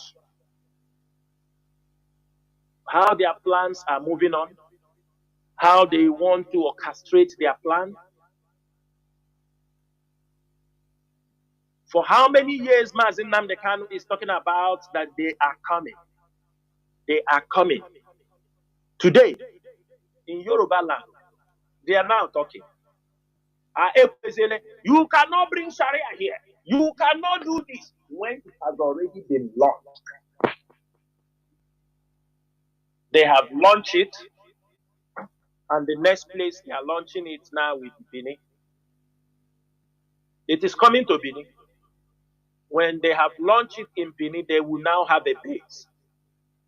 That is why you see them trying to make sure that every community, every local government that they have Fulani people, they will put up their settlement. Fulani headsmen to set up their communities so that tomorrow they will tell you we have been here for over 150 years. Mazi, the threat from Sheikh Gumi is something every Igbo man must rise up. This is something people were asking. I was in a space where people were asking, say, why you people don't go after a madam? They are all these autopilot. At least I have given you some explanation. Secondly, that is the plan of the government. Anybody saying those things, two things are involved. Either he or she is ignorant, or two, he is a government agent, or he always gather around the government agent. Because what they were looking for is for us to start pursuing those autopilot people who are one way saying, kill this person, kill this person. When we start doing that, if we start confronting them, the government now will come inside. They will go to relax. They watch us kill ourselves. They will supply one group with arms to kill the other. That is what now the plan has failed. They come up now and tell you, arm Igbo people to kill IPOB members. Till now, no Ohanese member have condemned it. No Igbo leader have condemned it. No governor have condemned it. No senator has condemned it. No House of Rep member has condemned it. No traditional ruler, first-class traditional ruler in Igbo land has condemned it. All of them are mute. People say armed Igbos to massacre IPOB members. Their contractor in the creek told, once echoed this particular order. Kill IPOB members. Kill them. I want to use this opportunity to remind the Nigerian politicians, remind the Nigerian government, and remind all people who are looking for one way or the other to kill our people. You cannot do that in this generation. Many people do not understand. We are hearing Congo is boiling. People see what is happening in Congo. People are seeing what is happening in Congo. Are you seeing the Nigerian media houses talking about it? No. They will not talk about it because what is happening in Congo, it is a similar thing the East. East. In Congo, it is the east of Congo, Goma. In Nigeria, the eastern part of Nigeria. The same problem they are facing in Congo is the same problem we are facing in Nigeria. It is a two similar case. Only that the Congo one have escalated. Now South Africa is crying. These people are crying. Everybody is shouting. If care is not taken, the same scenario in Congo will explode in Nigeria in no distant time. Did you see any Nigerian media pick up the Congo crisis to talk about it? Because they know the truth. People will come there to explain what is happening. And when people start explaining it, hey, they will say the same thing. These people are also suffering in Nigeria. For those of you who do not understand what is happening in Eastern Congo, the eastern part of Congo, it is where they have so much mineral. Remember that Congo was Zaire before Zaire was divided, Congo and Congo-Kinshasa. What the white people did in Africa, all these partition, they take. Everybody know very well they are a part of Yoruba people in Benin Republic, which they split and take some Yoruba people, put them in the distance. Some people also know in Nigeria, in our own area, the eastern part of Nigeria, there are Igbo-speaking people put in Ambazonia. Igbo-speaking people. Almost 70 to 80% of the indigenous language speaking in the Ambazonia is Igbo. They are Igbos. The same thing is happening in Congo. The Rwandese, whom the ancestral home, when white people were partitioning Belgium, Japan, and everybody was divided, they divided part of that Rwanda or what? It is. They are Congolese. They are in the Congo side. They have them also from Uganda. These two groups. Now you are coming, taking their natural resources. You are stealing it, taking it abroad, making money. Then suddenly, when they talk, you tell them you people are Rwandese. These are 100,000 people of Rwandese. And other people, you know that they have Bantu race. This Bantu race, they are everywhere. You found them in Cameroon. You found them from Congo, the Congo Delta. All these places, the Bantus. They are a very big race in Africa. They even say that the Igbo come from the Bantu race. These Bantus also are in Congo. All of them are one people. They are Congolese. Whenever they talk about what you are doing to them, you tell them, yes, you people are Rwandese. You people are, go back to where you come from. Where do they come from? This is their land. They are Rwandese. They are part of their people are in Rwanda. And part of them is in Congo. Just like part of Yoruba is in Benin. Part of this thing. So the people in Benin, if they speak, or if the Yoruba say, go back to Benin, or the people in Benin, they say, go back to Nigeria, you are not from here. They have been killed, their resources being taken. They now rose up and they start fighting. They are fighting. Now they say that Rwanda is their militia. Yes, not Rwandese militia. These are Congolese. They are fighting. But why are they talking about Rwanda? Because as they are fighting, their relatives also, their people are also in the other side. So it is easy for them to export some of their illegal mining products to Rwanda, through Uganda. Even there are many more in Uganda. than they are in Rwanda. You are killing them. That is why when they run over to the other side, they surrender because they know these are their own people. Why is the M23 coming inside the city and people are welcoming them? Because they believe this is their people.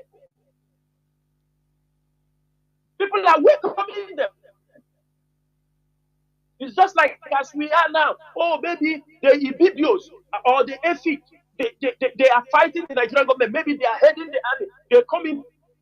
So our people welcome them. Welcome them. We are one people. The government will be there. So no, now Amazonia is sponsoring Biafra. It's all these things. This is lay excuses. Nigeria should learn from what is happening. When all these things are happening, Gumi is on one area, talking about how to massacre our people. But it's only a tree that will stand and they will be massacred. Every Biafran youth must be ready. If you don't have any way, be aware. Key to Radio Biafra, information is the key. This money many of you are looking for, they will tell you why they are looking for this money. People are coming out on television, on newspaper, calling for people to massacre you, and nobody is talking. Politicians are not talking. Nobody, no media house have called to question Gumi. The DSS refused to invite Gumi to ask him why he said so. Because he is the person of the terrorists in the north. Everybody should know that. Gumi that have opened his mouth and made this public declaration, nobody is arresting him. Instead, it is Showore. They go to arrest and detain. They go to arrest Showore because he said that the IG is supposed to resign. Everybody know that IG is supposed to resign. Because if he resign, I think somebody from the east, Frank Mba, is supposed to become the IG. But they will not resign. And Frank Mba they will retire him as the Assistant Inspector General. He will not be. They will retire Frank Mba if that is what's waiting to be.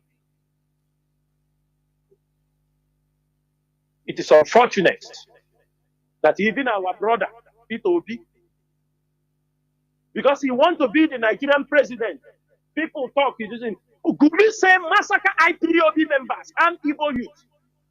They cannot come out and say, Gumi, this is a wrong statement.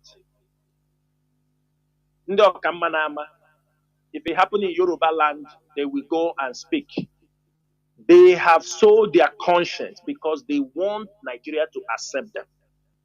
Nigeria is not going to accept them. Nigeria will not accept them.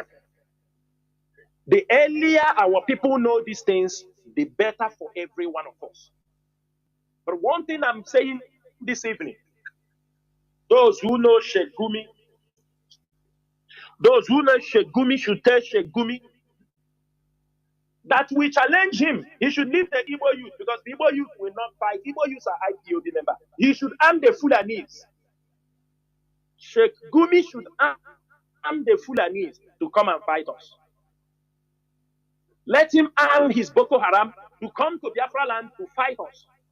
Let us see what will happen between we and them.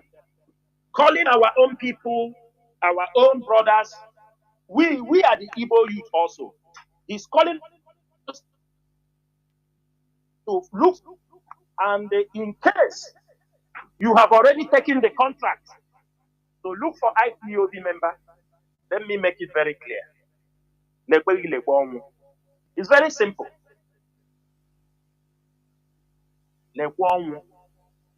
If we have found out that you are part of those, most of you are now killing your peoples out of fun. Out of fun. Most of you. You are killing your own brothers out of fun. There are people that we are not going to take those things lightly any longer. All of us were here when somebody was claiming They believe they can use IPOB.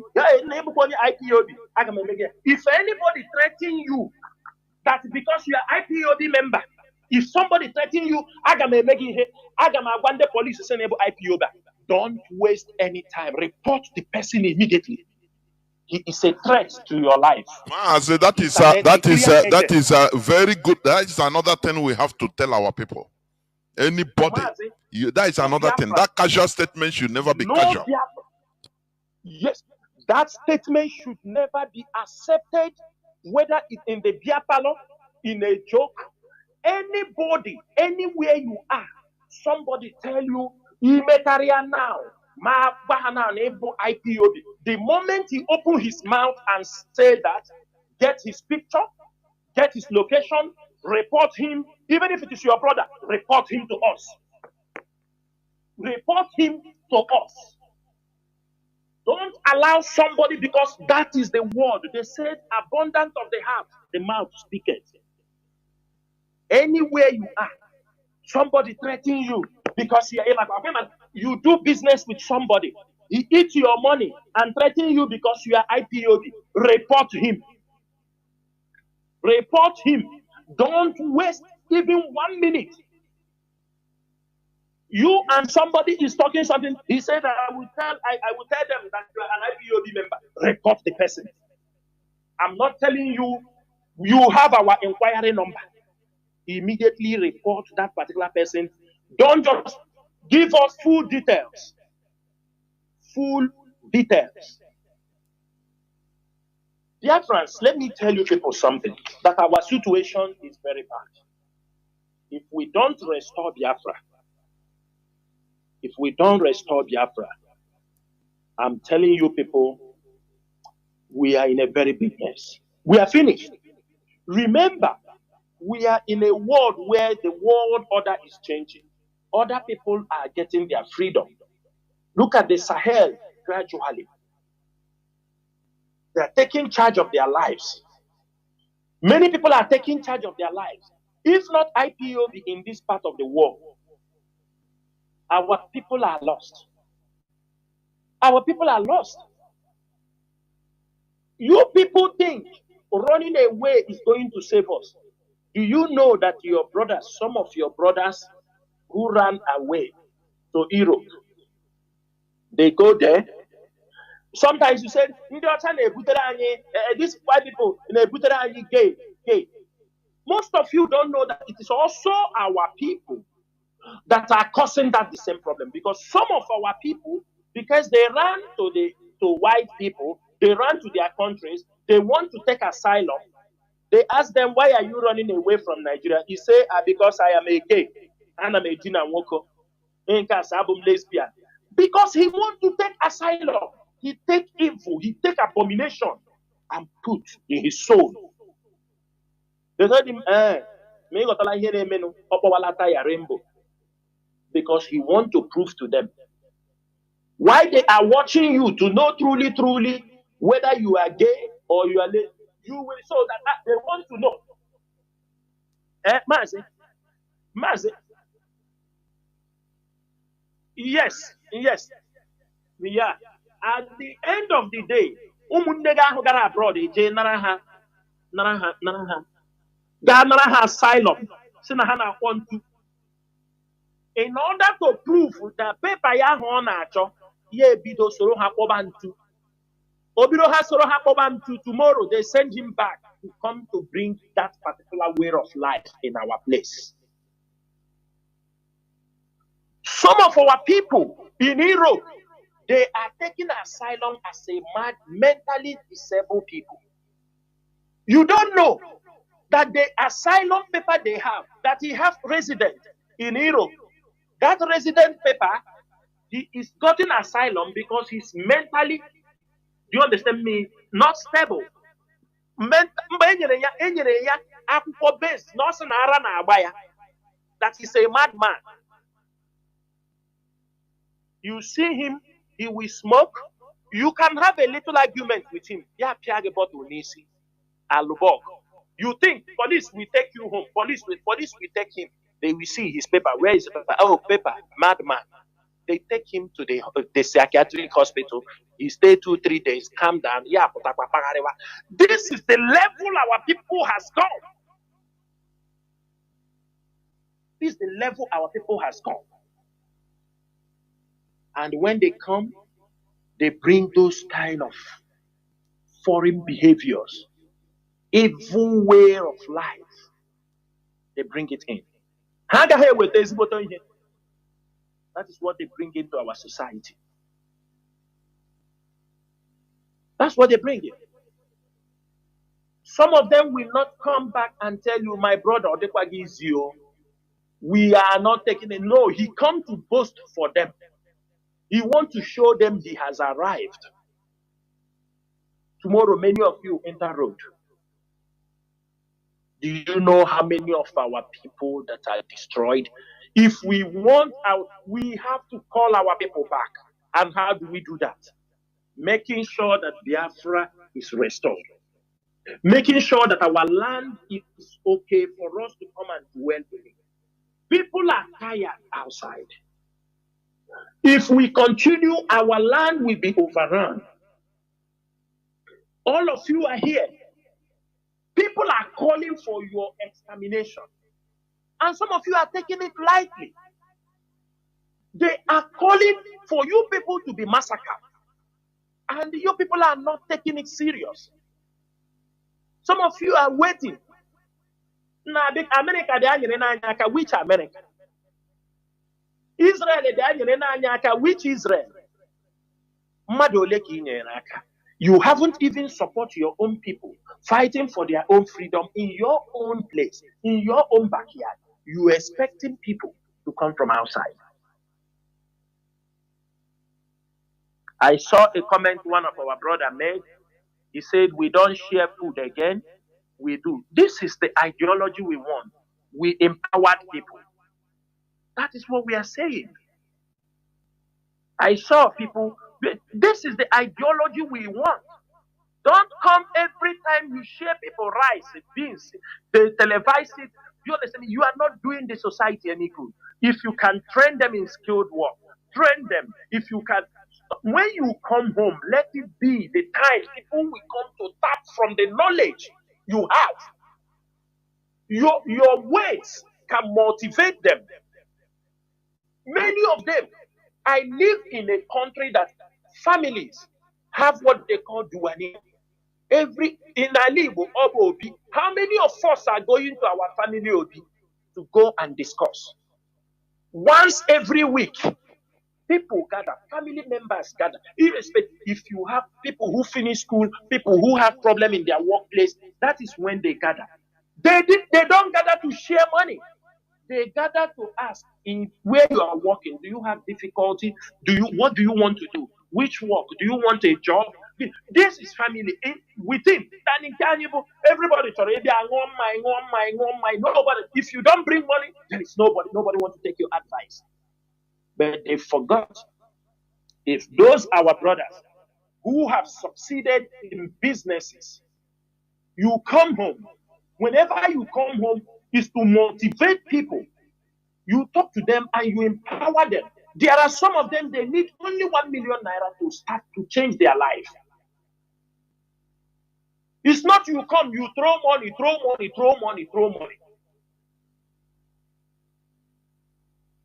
That is not. We need to create a stable society.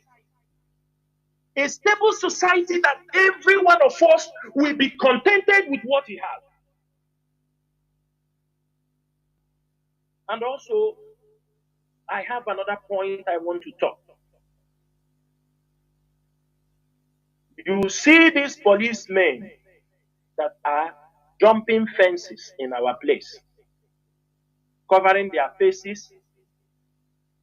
Some of them are wearing the Muslim scarf on their neck, the Palestinian popular scarf that they used to wear. Saudi, they put it on their hair, but most times people put it in their neck. You will see people they recruit in our place, actually people in support of this. In our place, an Islamist, ideology, Allah. You see them, they wear them. and they are jumping over our people's house with guns. And the things are there, the videos are there. Instead of the police to stop these people, he will tell them they have right to jump above somebody's house. And that is the kind of ideology they have built around the police force, the DSS, all of them jumping above people's houses without arrest warrant, without anything. And tomorrow when somebody is being killed or shot at, you said he is IPOB member. Biafrans, I want you people to understand something. I have said this thing on many occasions. We must focus on our mind, on building an institution, not individuals. When you see individuals coming to talk, promote themselves, look at it very, very well. Something is wrong. Because the government uses them. These are agent provocators, agent provocateurs. Most of them are being positioned. They use them to entertain you. Do you think an individual can solve the problem of Nigeria? It's only institution. Because it's that individual wants a hungry man who is on the street practicing all kind of dirty ways of life. Suddenly they project him, he starts coming on social media to talk. All of you start off. So I will see grown-up men who say, start this and let me come help you. I say, look at the stupidity of our people. An institution cannot help you. It is an individual that is being projected to keep you entertained. And at the end of the day, any day he mess up, they bring him and they break him. You start afresh. That is what they want in IPO. And this leadership said, we are not ready to fall into those traps. Because for me, it is a trap. That is why when Mazi Chinasa was rendition, advice from up and down, those who want us to take over, come and declare yourself the leader. Come and do this. Come and do that. You have the power. You have the influence. Remove everybody. I will give you people you will work with. If you are a very weak man, they will use you. They use you. When they finish using you, they destroy you and dump you. And it will have a negative, it will demoralize our people. Biafrans, when they hold Mazi Chinasa, imagine, Biafrans, ask yourself, had it been we were messing up, we were part of this thing, and tomorrow they say, oh, they are holding Chikedozie, holding Chinasa, holding Abanya. What do you think will happen? Many people will be demoralized. People will say they will give up. People will give up. They will say that means there will be no hope. That is why we talk about integrity, principle. You must be contented with what you have. What again do somebody like me want? I have spent my young age. I have spent it for this struggle. The age that people, the age you will come and beat your chest. The age that you stand like a man. I have used all that age for the restoration of Biafra. What again do you want me to do? And I have no regrets. I cannot use those ages. And you expect me to fail. You expect me to come and disappoint you. You expect me to leave what we are talking about and engage myself in a different thing. Anything I could not achieve. The only thing I will say, Chukwu Abiyama, the one I could not achieve as a man while I'm alive, give my children that opportunity. Let them achieve it. And that prayer I prayed, Chukwu Abiyama is doing it for me. There are things I wanted to achieve. There are things I tried. When I realized, Chukwu Abiyama, that is not what he wants me to do. But he knows I love those things. And along the line, he has given me people who pick up those things. He gave it to them from when they are born. That is how life. I am no more talking about myself. It is the people who will carry this cross. The people who will continue wherever we stop. If we be able to restore Biafra today, those children and all those our new generation will build Biafra. The smart cities, they will compete with their peers around the world. Agriculture is coming. Farming season is here. I am still asking those our people, those philanthropists, make arrangements, support our people in farming. You will never regret it. Support our people. Wealth cannot be built by cash.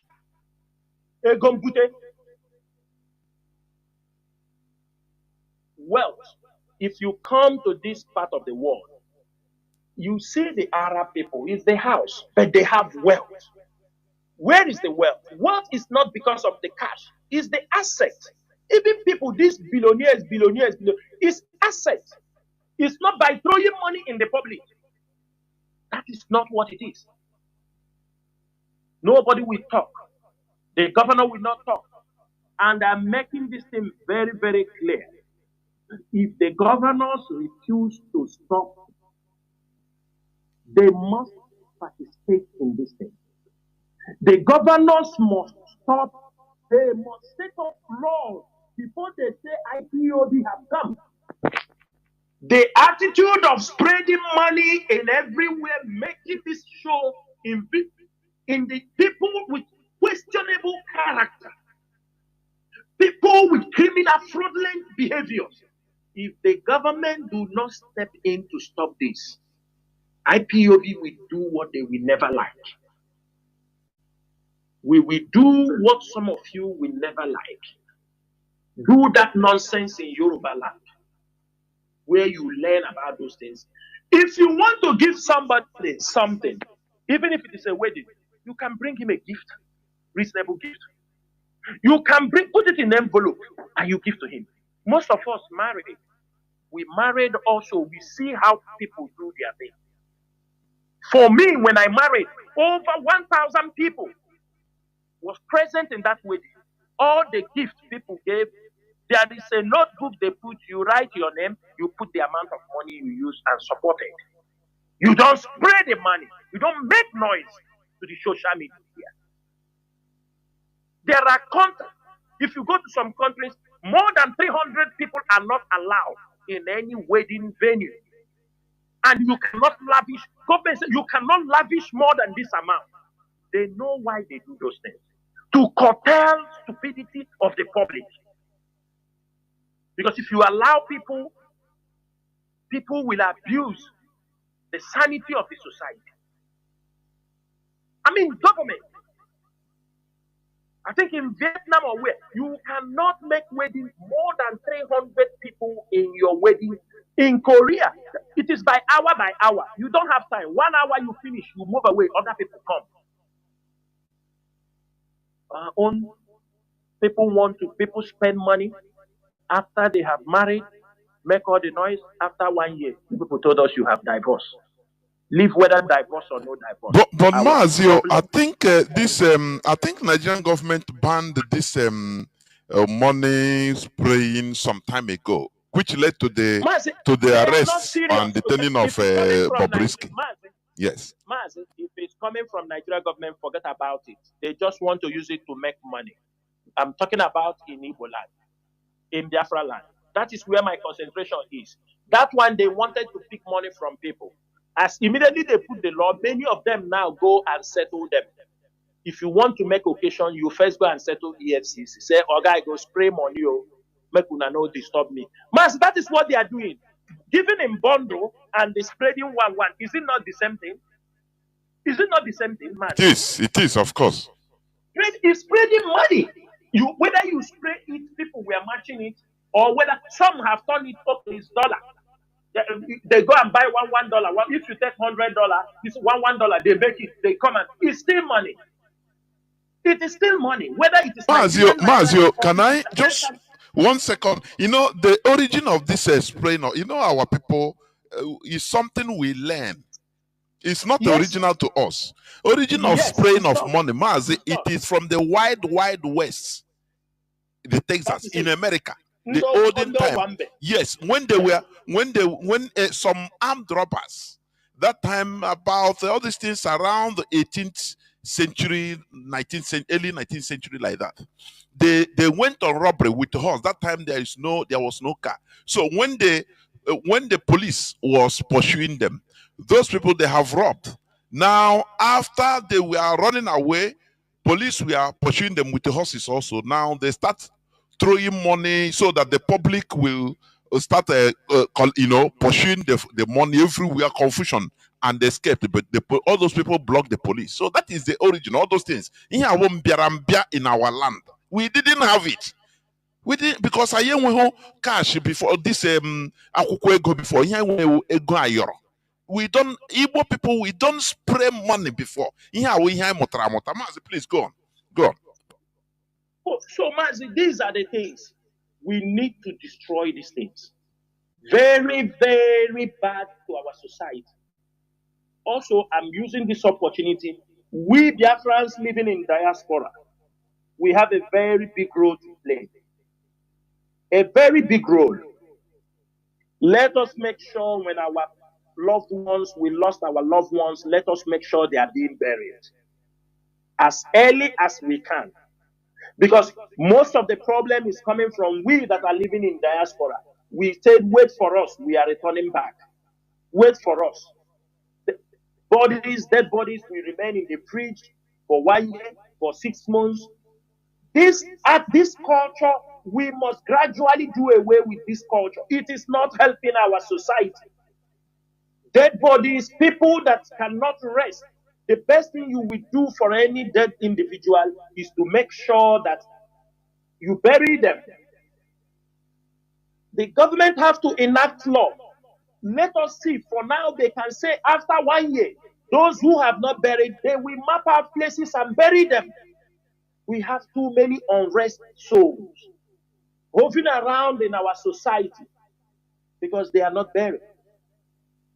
And this problem is from people in diaspora is contributing to this. With the men of God who want time to fix, they have their own calendar when they want to bury you. They have their own program. I am not free this month. I will be free after 3 months, 4 months. I'm traveling to America. I will go here. They keep him because he needs to come before they bury. We need to look into all these things. It's very, very important. But one final thing I will say, those who are planning to use criminality to destroy IPOB, I can tell you they have failed. They will continue to fail. If they are thinking election is coming on, Soludo have come out in a different form because of election. We don't have that. Any day we will remember them for this election. Any day we will remember them. All this garagara they are doing is nothing. Any day. And the IPOB will marshal out the plans, how we will execute it, and everybody will see it. It is not the one when they talk about some people want to use it to cut deal. It will not happen. They can run around, they think it is business as usual. It is no more business as usual. Because election is coming, everybody is jumping up, thinking they want to use it to cut it. Any day, unless Mama Degendo, any day we will decide it. The only thing America will do, they tell us don't come to America. That is the only thing they will do. Any day, the only thing America will say is that, hey, you are disrupting democratic system of government. We will not give you visa to America. Who cares? Who is coming to America? America. That is the only thing they will say. Because they are seeing horrible things happening in our society. They say they are the world power. They say their interest is being this thing. But when it comes to that, they prefer to put the criminal, those who will pillage the land for their own benefit. And when you talk, they will tell you they want us to practice their democracy. The democracy they gave to us, that we don't know the principles, is how they touch us. Our own way to govern our people, they don't want it. But when the time comes, so Ludo can be making noise. All of them, when election is coming, Hope Uzodinma is running around trying to clean up all the mess he did in Imo State. because he's planning now for vice president. Soludo planning for vice president. They have promised them again the same way they did to Mahe, the same way they did to Bokesi Baso or Buruburu. The same way, any one of them, they say you are doing well, you are doing well, my boy, you are doing very well. The next thing, their mission is to be vice president. That is why they will kill and pillage. Purpose of them want to be the first vice president after this thing. That is why he's killing, and he thought after doing all he's doing now, tomorrow he will go free. Purpose of them, if we forgive anybody in Biafra land, purpose of them, you see these two people, will never forgive them. These two people. Anyway, Mazi, I will stop here so that we can be able to open the line, let people ask some questions. Mazi, please.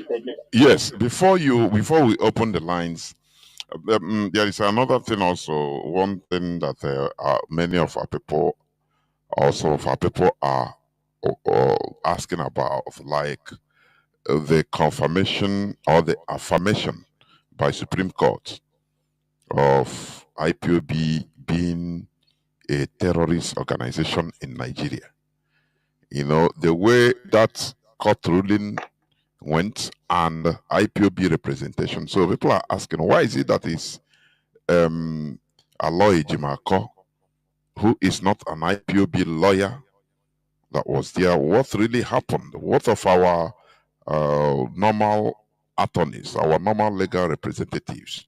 Because Aloy Jimako is a special counsel or lead counsel now for Mazi Nnamdi Kanu, not for IPOB. So what really happened there? Mazi, I will tell you frankly, me personally, because I know the leadership is making consultation on that particular issue. But I'm telling you personally, I am not happy. I am not happy because, not because of the judgment, but because of the person who is handling this IPOB prescription case. I am not happy. Not now, and I'm not going to be happy until we do the right thing. In as much as I am not the one to make that, individual decision, we need a collective decision to handle this subject. Number one, Mazi, everybody must know, every IPOB member should listen very, very carefully. IPOB was proscribed in 2017. That was when this proscription came, facilitated by the Igbo politicians. That was one of the things they wanted to tie us down. Since 2017 till date, that's how many years, Mazi? We're talking about approximately now getting to 8 years. 8 years. 8 years. The Nigerian proscription have not stopped us from doing what we are doing, because we know it's freedom fight. But that case has been on appeal. That case was on appeal before the rendition of Mazi Nnamdi Kanu. When the rendition of Mazi Nnamdi Kanu took place, Mazi Nnamdi Kanu was there. Suddenly, we got information there was a drag, bring the case for the prescription, hand it over to Aloy Ejimako and Sam Machu. And they start talking this thing that Ejiofor cannot handle the two cases. Let him leave one for somebody. That was what we were hearing. But sometimes there are things we reach to a certain point, you will say, no, something is wrong somewhere. And I will say it on radio, I continue to say it. Aloy Ejimako is a federal government contractor. If people don't know, I am saying it, and I will continue to say it without mincing words. I'm not saying it now. There are evidences that have emerged clearly that Aloy Ejimako is a government contractor. When the issue, when we talk about Aloy Ejimako, or when there was a revelation on what Aloy Ejimako, I said this thing very clearly. This particular one, 28th of July, 2021, a contract from the Federal Ministry of Special Duties and Intergovernmental Affairs paid the sum of 78,739,224 naira 30 kobo for development of monitoring and evaluation system. Mazi, what are they monitoring? This is the question. What are they evaluating? What are they monitoring? To be frank, I have sent this message to Mazi Nnamdi Kanu. Aloy claimed that the company, it is his brother who used that company to do those businesses.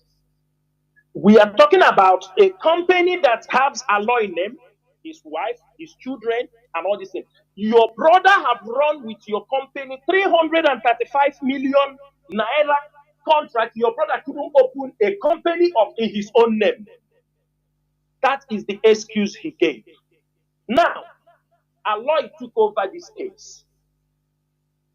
He took over the file. It was Onyendu that mandated the file should be handed over to Aloy and the son Machuku. The first move Aloy they did was trying to go and add Onyendu in that particular case. They made their appeal in the court. The court refused to join Onyendu inside that particular case. Aloy proceeded to go to file, go to talk. Aloy have never win any case for an IPOB member, talk less of trying to win a case for IPOB in general. We were told that Aloy is just a special counsel for Mazi Nnamdi Kanu.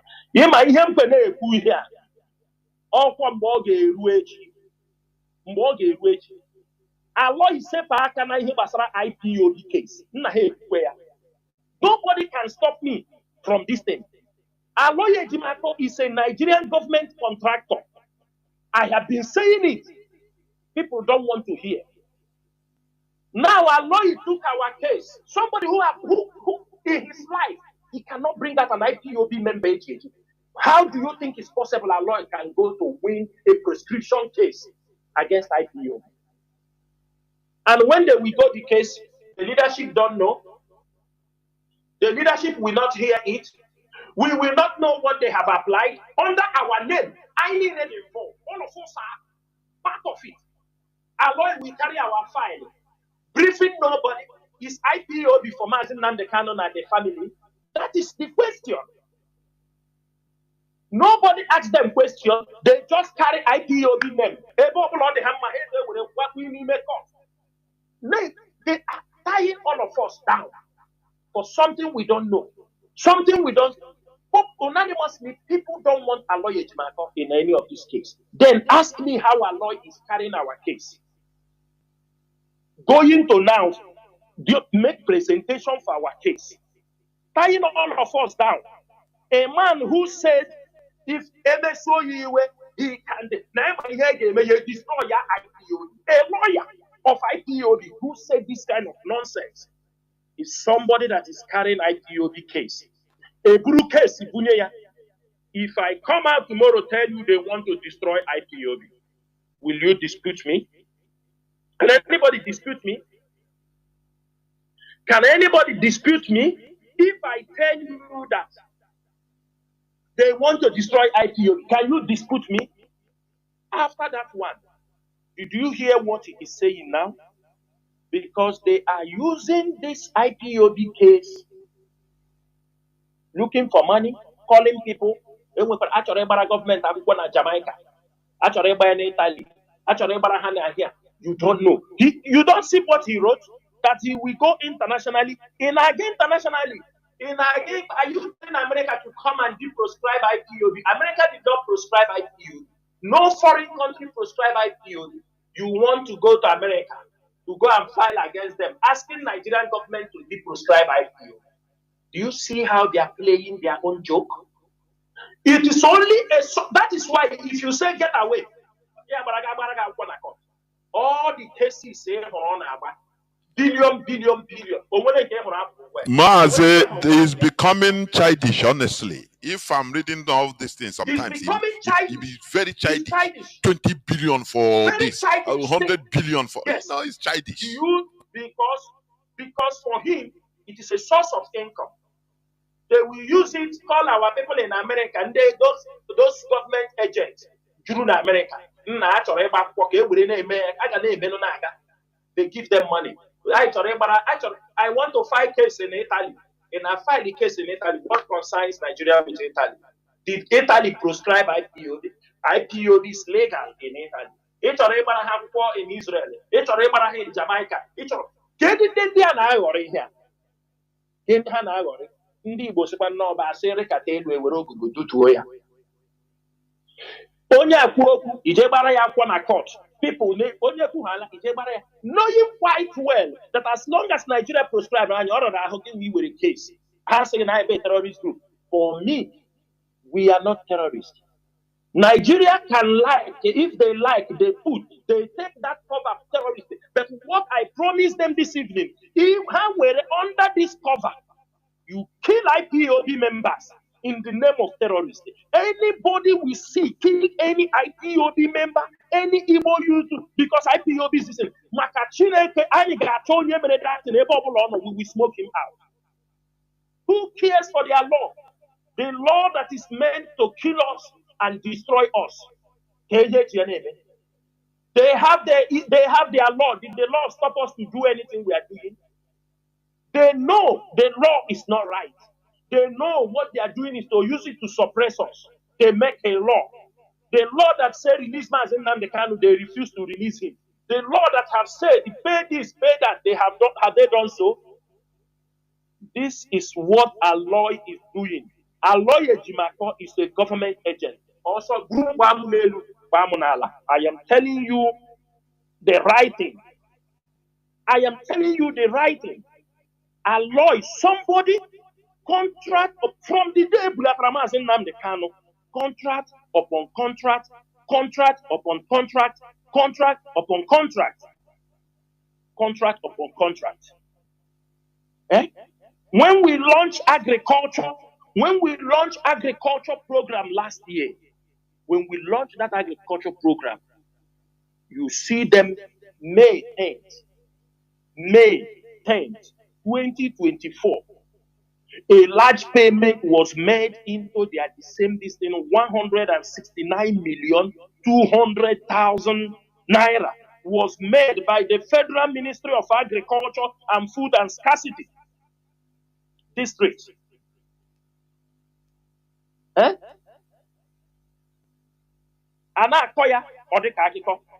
Then again, another payment was paid as part of mobilization payment to him. Total amount received by this Atlantic Investment Limited from the 8th contract is 355 million. One alloy now handle this contract. What of the bank? So all the money on Abatano alloy. One day can register his own company, knowing quite well how sensitive it is. Now, about the lawyer of Mazi Kanu, already defend the Mazi Kanu, ye may allow. If he wants to do business, nobody stops him. But all these things are questionable. They are questionable. They are questionable. That is why if IPOB writes some press release, or also, they meet the people, or when the IPOB, if we call the name of a governor or this thing, or a former governor, what he's doing is not right, he will run to the person, make call, tell you to beg the governor or beg the distance that you people wrote against him. These are the people. I have said it, when your lawyer turns out to become a negotiator, he will negotiate with your life. Mazi, thank you very much. And with this, we go into just few minutes break. so that when we come back, the lines will be opened, Mazi, so that the lines will be opened within few minutes. Please do not go away. And once the line is open, we will take just few calls. Just few calls, because time is not on our side. Do not go away. Please, we'll be right back. Do not go away.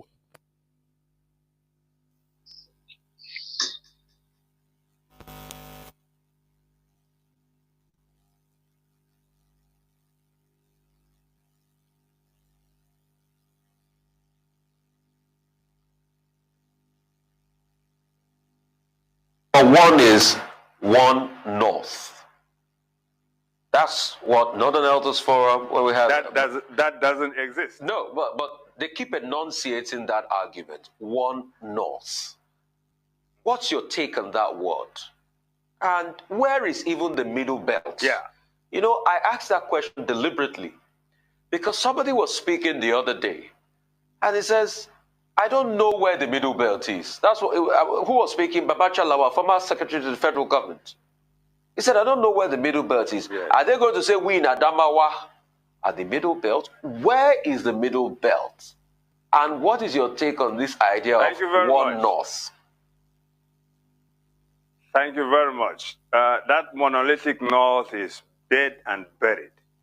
The colonial masters, when they came, realized that there were areas that were not controlled by the Caliphate, neither by the Sultanate of Borno, and those areas were considered as occupying the middle belt area. In fact, a longitude has been demarcated, and if you go visit the Willings Commission report and look at the Willings Commission map, you will see the area called the Middle Belt. Not only that, the Willings Commission went around between 1957 and 1958, conversing with Middle Belters from Zuru area in southern part of Kebbi, southern part of Kaduna, had sittings in Jos. In the northeast, where Babachir comes or hails from, they had sittings at Numan. So all these things have been documented to converse with the northern minorities as to whether or not a region should be created for the Middle Belters. It was the Willings Commission who told the Middle Belters that time that you belong or occupy the Middle Belt area of the North, and that's how the Middle Belt thing came about. Of course, the agitators at that time had a different name, but of course they ended up as Middle Belt.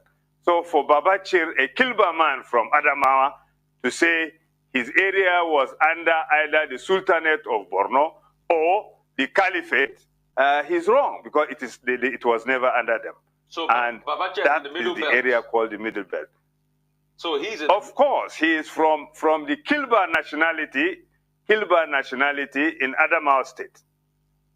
Much of southern Borno, whole of Adamawa, Taraba, Benue, Nasarawa, Plateau, part Gombe, part of Bauchi, FCT, southern Kaduna, Kogi, Kwara, Kebbi, part of Kebbi, that is the Zulu side, Niger. All these were part of the areas considered. Now, if people migrated to occupy some people's land, it doesn't change the demography. The original people are still there.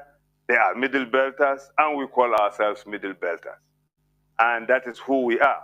Now, the North, the British wanted the North to remain monolithic for some reason. They wanted it because they wanted to hand over power to the North.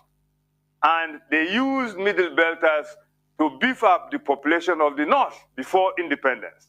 And though before independence, if you look at the population, go back to history, all these things are there, you can Google and see. The Southeast and Bamenda had the highest population, followed by the Southwest and the North, that is including the Middle Belt, had the third population in terms of numerical strength. However, the British wanted to hand over to the North and therefore denied the Middle Belters Welcome back. This is Radio Biafra House of Service coming to you through Radio Biafra London. My name remains Mazi Jonathan Chinedu from Olu Province on Biafra London. We are here live and direct with our GOC Mazi Chinasa, and our lines are now open. Please, as usual, mostly we are not going to take much calls, but for people that have questions, please, let me beg again, please. Once you enter, let us stop this limit or stop preamble. I thank who? I thank, sometimes it's not necessary. Let us understand. It's not, sometimes like this, it's not necessary. You go, introduce yourself if you may, and go straight to the point. Let it be a formal issue, official, please. And I'll give you a maximum 3 minutes, please. Our lines are now opened. Our WhatsApp and Signal line is +61 405 142 547 +61 405 142 547. You can call now and ask any question and ask your question or make your contribution just in 3 minutes. Caller on WhatsApp, please, you are the first caller. Let me see. Sorry, I never even connect the phones. Let me connect them. Caller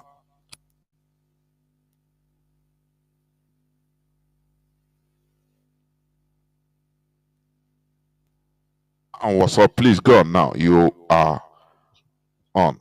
Can you hear me? Please go on. Good evening, sir. There were Mazi. There were. Good evening, sir. Good evening, Mazi Chinasa. Sir, my own is question, and please permit me to go this way. Mazi Chinasa said something while he was trying to give a reply to all this criminality in Biafra land. And what he said before the last question he asked him was like, that if the politicians, the governors in eastern areas, push us to the wall, that we will do something that they do not like. Now, my question on this that I extracted on this is this. If anyone does not believe in me, I believe in myself. I can vouch for you and Mazi Chinasa for being so sincere with every IPOB.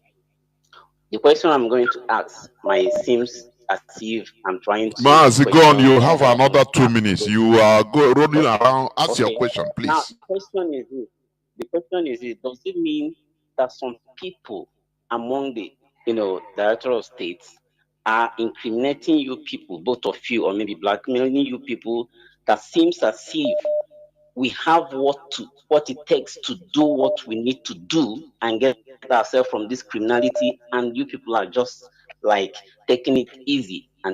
Because there is another question I want to ask. Why is it that when they got Mazi Nnamdi Kanu in his home in Umuahia, Asari was there, the Nigerian federal government with their army were there, and all of a sudden, these people that were involved, even the governors and every other persons, they now seems as if they are not in support of IPP again. Is it that there is something hidden that they had in common with Mazi Nnamdi Kanu, and now he has derived from that, and they now seems to take this thing in this corner, taking it lately to make us look as if we are not focused, or maybe that we are not getting to that point of achieving what we want. That's my stake. I don't know if I make a point on my question, but all I'm saying is that I want to know, is there anything that we are not getting right in this quest? Because from what he said, it seems as if some people are playing games with you people there, that you're trying to be careful, following it up. Thank you so much. I remain Sindana Barimado in Chichu. There were Mazi Nasa. Mazi, I think the main question he asked, this last one, Mazi, look, you heard from one of the big players in a politician, Amechi, just a couple of days ago. He said he joined politics in 1987. That was when he joined politics. That he knows the ins and outs. It is all about to kill and steal and do all these things. Now you said all these governors, all these all of them, Mazi, these people are politicians. They associate, they can switch over overnight. They don't care. Maybe at that time, they see Mazi Nnamdi Kanu okay with him because now, you understand me? They all come together. Maybe some of them come with their own agenda. Like Asari, you said, I have told you one of the demands Asari gave before he said he wants to support this struggle. That time you see him, Asari said the only condition he will support the Biafra struggle is that if Biafra comes, he will become the first president. Asari said like that. So he gave those demands. Maybe along the line when Mazi Nnamdi Kanu have come out, he's not talking about something of those nature. Who knows? You understand me? They will always fall apart. But we are not looking at, for me, I do not see those people genuinely. Because if you are doing something genuinely and you believe in that, there are certain things that will happen. You said because of this. For example, let me use ourselves as an example. There are people have abused us, people have demonized us on things that we don't even have idea about. People have accused us about money, about everything. To the point, even the siblings of Mazi Nnamdi Kanu. You know, at a certain point, you may decide to back out. But because of the love, because of our work, we have given people our word that we will stand by our people. Then when we look at all these things, we continue to stand on the side of the people. We continue to maintain what we are saying from day one. Now, some of them don't come like that. There are people who they put small money in this struggle. They are hoping for a return. For them, it's a business. There are something I used to tell people, it is better a Biafran businessman gives IPOB 1 million. I used to tell people, it is better that a Biafran give us 1 million than a politician to give us 100 million. I used to tell them. Because a businessman who may love what we are doing may give you this money to support you people. They are not looking from anything from you. They are not expecting you to come and vote for them. He's not expecting you to come and help him to sell his market. He's not expecting anything from you. But a politician cannot give you any money. Either they give it to you to support them in their coming election, or they give it to you hoping they want to track you down. These are the way they play. So it is not everybody also plays in that way. But I believe most of them that have come close and after they jump, some of them came to make sure they trap Mazi Nnamdi Kanu down. Because you know the attitude within the Igbo guys, Igbo governors, that everybody wants to say, I am the first person. I am the first person who do like this. That is what is disturbing them. I want to be the vice president. I want to be, if you ask Soludo what is the problem between him and Peter Obina, he will not tell you very clearly. It's an issue that they refuse him to be governor. You ask Dave Omahi, why are you fighting Obi? He will tell you, all of them, they cannot come together. So it is not Mazi Nnamdi Kanu who want to destroy their own dynasty. Don't expect them to be in love with him. Those love you cannot find it. They are politicians, they play their games and be ready to jump. They are ready to jump the fence anytime, any day. They will Mazi. They were. Mazi, Okechukwu, Biafran child. Can you hear me? Please go on. Yes, Mazi, can you hear me? The whole world is hearing you. No. I hope you're hearing me, Mazi. Yes, of course. Go on, of course. Okay, thank you very much. I salute you, Mazi Chinasa, and at the same time, Mazi Jonathan Shinedu. I thank you. Mazi, before I will ask you this question, I want people of Biafra to understand that IPOB is an institution. And I want to also use this medium to thank IPOB leadership without succumbing on these shenanigans that is playing out on social media or out in our land. Because what they really want to do is to destroy IPOB. And the reason why I'm thanking every leader, every leaders in DOS, led by Mazi Chinasa, is that you guys don't want what happened in 1967 to 1970 to happen to this struggle, and at the same time, what happens to Rafo Wazurike, because you people have stepped up. You people, trying to continue this struggle without stopping, and that is exactly what I love about the pattern of this leadership led by Mazi Chinasa. I want to say kudos to you people, because the way the Zuko Nigeria plan is for them to put everything on Mazi Nnamdi Kanu, that Mazi Nnamdi Kanu, without him, that we are not going to move forward. And I keep on saying this, with Mazi Nnamdi Kanu, without him, IPOB must continue. Because let me tell you people something, if this leader stop on this struggle, does it mean that we are going to wait after 10 years for somebody like Mazi Nnamdi Kanu to come again before we start? That is why I said, you people have done a very good work. And I'm going to say kudos to you people. And you people should continue without relenting. Now, Mazi Chinasa, I also want to thank you about the report you said that anybody that threatened any IPOB, whether IPOB or not, and they threatened the person, said that, well, I'm going to report you because of you are IPOB, that the person should report immediately. That is a welcome development, because some of our people, the idiocy in them is smelling, that they will be using in the name of IPOB, that many have died in this struggle. They will use it to be threatening their fellow brothers and sisters because they just want to put them in trouble. Mazi, my question is this. Of course, we know that after the kidnap of Mazi Nnamdi Kanu, the woman in charge of this finance, IPOB worldwide finance, seized the money in our worldwide account, to the extent that they combined together with the family of Mazi Nnamdi Kanu to sue IPOB here in Germany to court.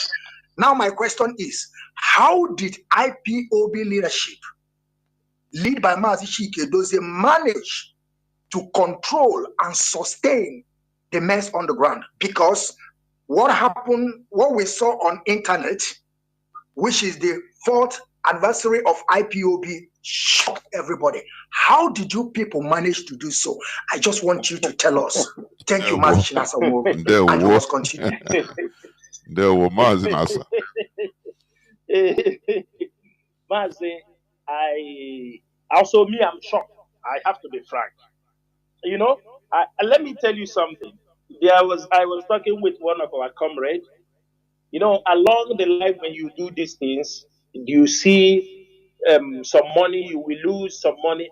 I told him, because this thing was successful, anybody who have made any mistake, if there is any money lost along the line, I say it worth it. The sacrifice worth it. Mas, let me make it very clear that people should know. If you watch the second part of the IPOB parade, the ESN parade, you see people that were sitting without uniform.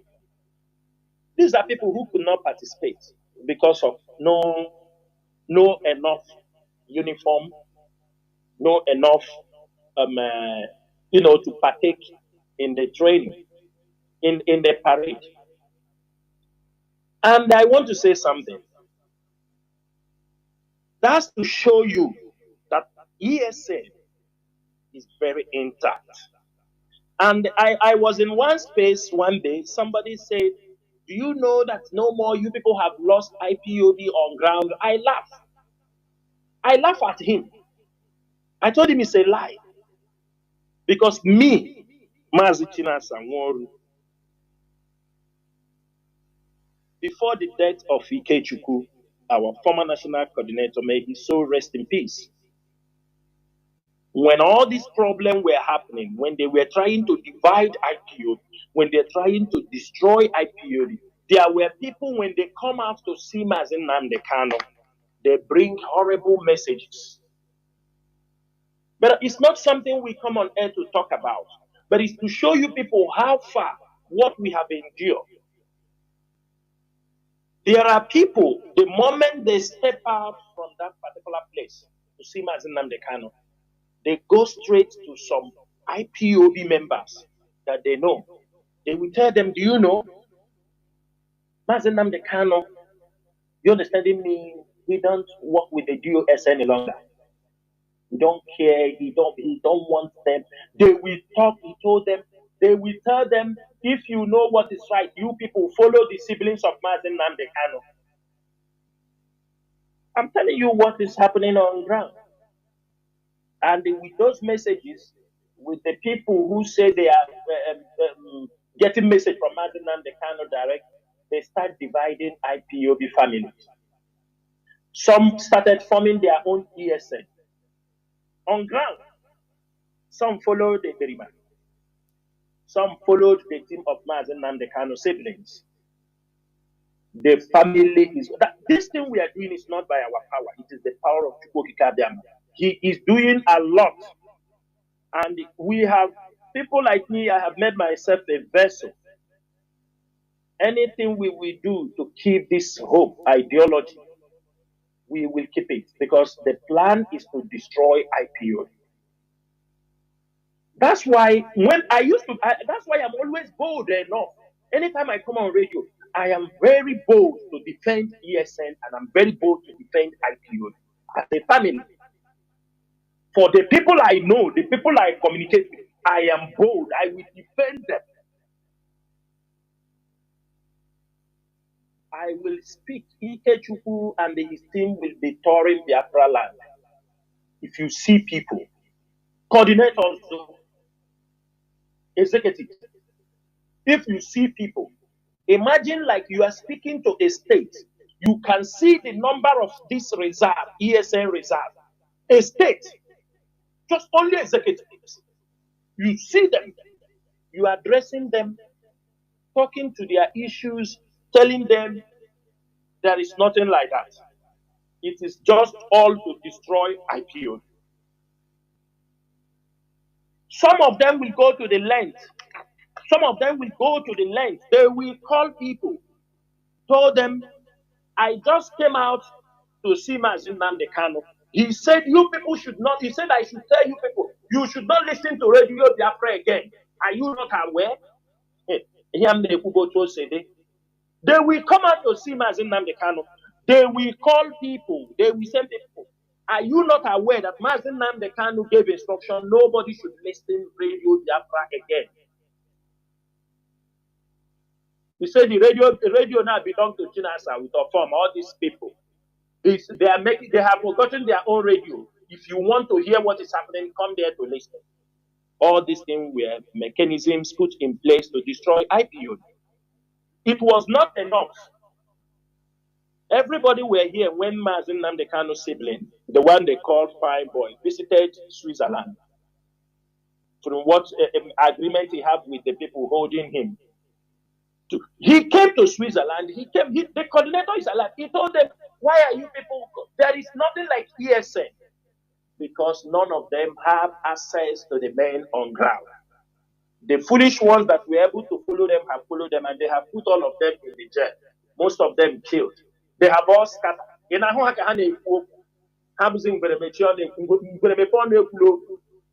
They deceive people for their own selfish interest, because everything was working to destroy IPO.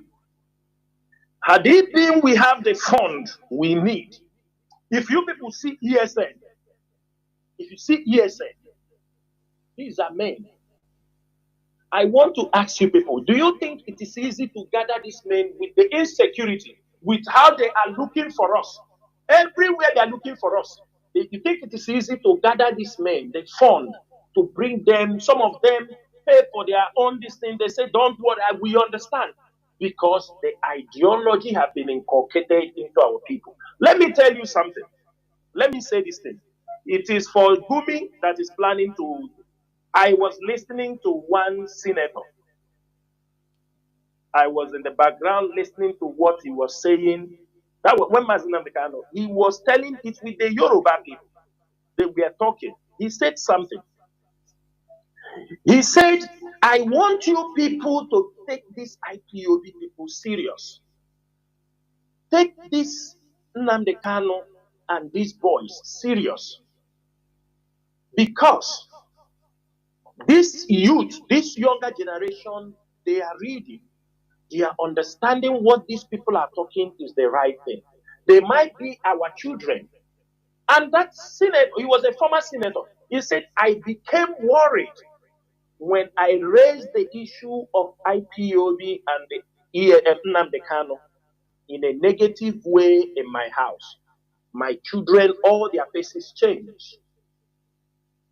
He said they became, you understand me? He said they changed, their faces changed. You see them want to attack him or her. They want to attack him like he has committed it. Why? What did these guys do? They challenged their family.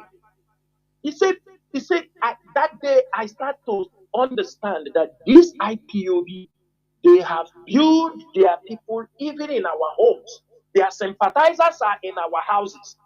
We must be very careful how we handle this case. We must be very, very careful. That's why they rely on, they know in their offices, everywhere, people understand what we are doing and they are afraid. Because they know on a normal political ground, we will beat all of them hands down.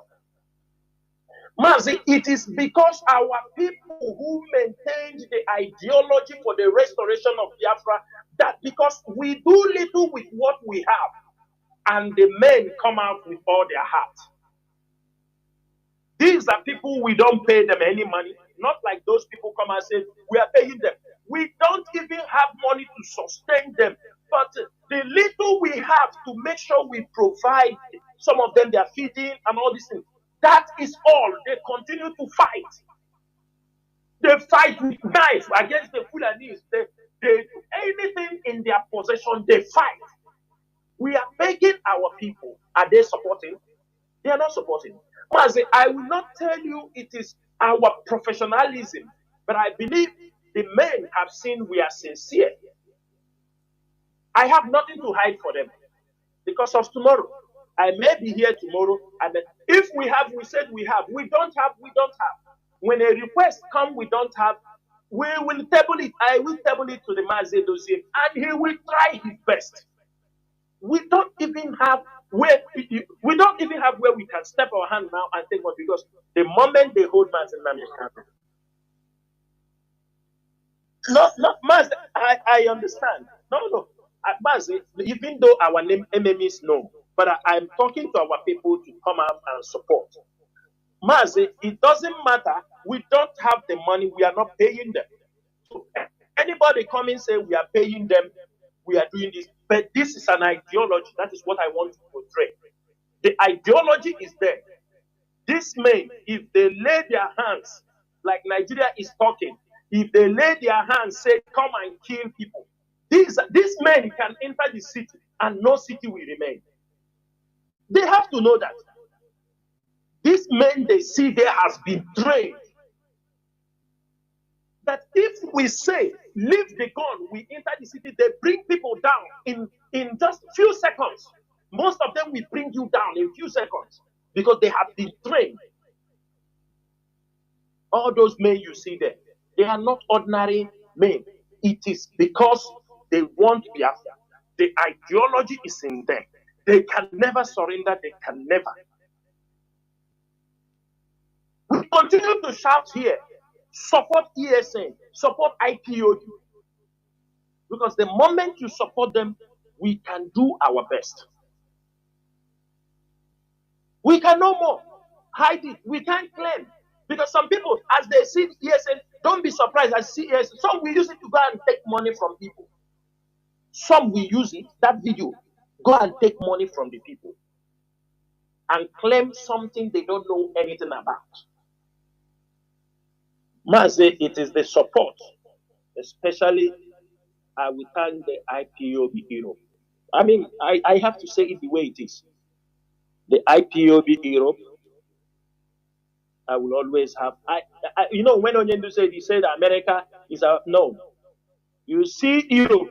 Onyendu said if America comes out, IPOB families were formed in Europe. That is where it started. And that is where the root is. There is nothing. I have to ask our people, for you to know how the government agent operates. You see, when they gather, all those women you see, they are flying from America to go say they are declaring Biafra in Finland. All those women come from America. Have you ever seen them organize ordinary protest in America? All of them flew from America to go to Finland. They cannot even organize anything in America. In America, they cannot. If they pay you money to fly and go and come back, they fly and go. Mazi, ESN, these are people who are ready to die for the restoration of Biafra. Like you said, we are not going to make that mistake. We are not going to make the mistake because that's what the government is looking for. They want us to come out and quench the struggle. If anybody don't know, Mazi Nnamdi Kanu, even in detention, even the siblings of Mazi Nnamdi Kanu knew very well that the government is keeping Mazi Nnamdi Kanu pending when they will destroy IPOB. That is why we must stand for them to know. The earlier they know they cannot destroy IPOB, the better for them. Because if we continue to give them the hope, people taking money for them, telling them, don't worry, we will bring them down, we will bring them. This continue to make them to keep. It is better we stand on our ground. Everybody is clear. They know that this is our stand. It is either this or that. That is it. So, Mazi, there is nothing we are doing. The men has been trained. They are disciplined. These men are highly disciplined. That's why when people talk about, oh, they are involved in kidnapping, I told them no. Because I know. I know that ESN operatives, under the command of this leadership and the command of the men on ground, I know the people commanding these people. They are men of honor, not criminals. These are men, these are men, these are young men who believe in this struggle. That is why in everything they do, you cannot hear that they messed up. That you will not hear. But I want to use this opportunity. People should not, because they saw ESN parade and they said, we must support them. The challenges are coming more. We must support them. And I will use this opportunity. It is time all our people in Emene, Enugu State, Enugu State, if you know you have run away since and go and follow criminals, it is time you leave all those rubbish. If you know, we don't believe that somebody will say, I'm confused. Nothing like confusion. Because hand will lay on you soon.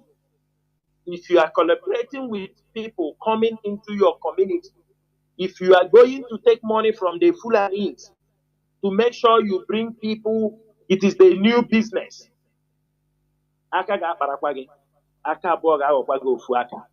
Very soon. There were. And our people, we should understand that any sabotage against IPOB to destroy IPOB, just like Mazi Chinasa said, the people on ground train the people and you destroy the institution. Don't you think that Biafra land will no more be, everybody will run away because they will run pesek. Everybody will be on the run. That's it. So, Kaina Otakwe. Caller on what's up? Yes. If we disappoint these men on ground, I'm telling you, I'm telling you, everybody will be on the run. Everybody will be on the run. If you disappoint these men, everybody will be on the run because these men need 5 to 10 minutes to bring you down. I'm telling you by hand. 5 to 10 minutes to bring you down by hand. This is how they have been trained. There were caller on WhatsApp. Can you hear me? Please go on. Thank you for holding on. Please go on straight to your points, if you may. Mazi Jonathan, good evening from my side. There were Mazi. Chinasa Ngolo, our commander, my name is Chidebele. Because what I want to ask my GOC, Chinasa Ngolo, because please, I hear you say that even if you forgive other people, that we are not going to forgive hope was the man and then God is God, a devil man. And I want to ask, are you people, are the leadership of IPOB having plan of forgiving Obiano? Yes, and co. Because I know that to forgive those people is just like you people are disregarding our dead heroes that will be working in Anambra State. No, Mazi, we are not forgiving. Mazi, anybody who have, I'm making a sentence. Even if we are forgetting anybody, yes, we will not forgive this person and this. It doesn't mean that is the only two people. Mazi, Mawike, Willie Obiano, all of them, those who have killed our people, we have record. So for the fact that I call Dave Umahi and this does not mean they are the only one. Of course, Obibo massacre is there. Willie Obiano, we know Bo massacre. Do you understanding me, Mazi? We are not kids. Mufo, there are ways you withdraw, even though you don't complete. Doesn't mean that it is there is somebody you have. Your preference, you are going to forgive. There we go. Okay. There were Mazi. There were. Caller on signal. Can you hear me? Please go on. Caller on signal. Yes, Mazi Jonathan. There were Mazi. Bapu also, please. Mazi Fan is on the line calling from his location. Although Mazi Chinasa have answered the question, but I'm trying to suggest in the sense that the government tried to affirm the appeal cause. We are not shaken. As long as the world is concerned, we are not a terrorist. Whatever that comes out, let it come for, let our lawyer Jimaka and his family carry him. So it's not our liar. He's not IPOB lawyer. So I'm not going to go further than that. But what I'm trying to plead, please, Mazi, I was already doing on Anambra North. Anambra North and Anambra is, please, Mazi, is not yet up. That's what I want to suggest. Help us and let it be. Thank you, Mazi. Good night from here. That's what I Mazi. There were. Mazi, yes, you see the radio. I don't want to say much but it's not our fault. The radio have been speaking. Is something happened in that area? They said, I don't need to, but it will make me to reveal locations. But it's not our fault. We are just waiting for those areas to be restored so that we can be able to, our radio will go back. It's not our fault.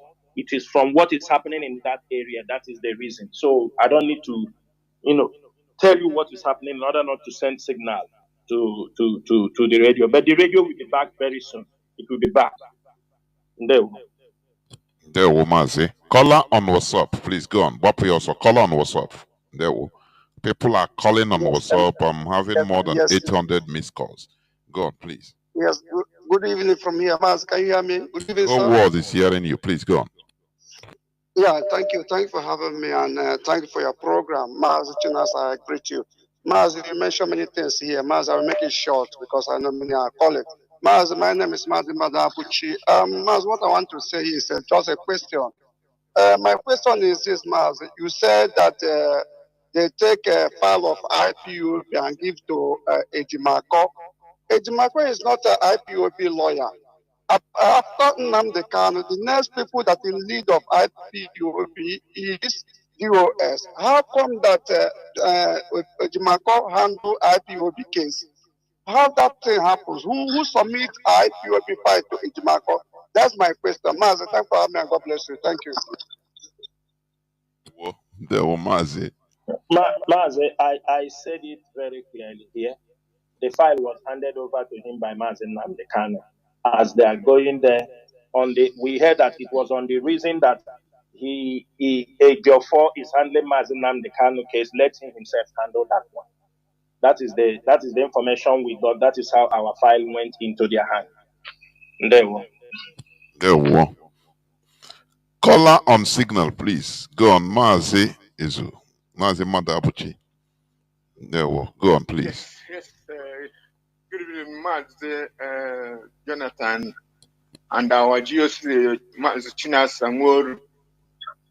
What I want to say is, or ask is,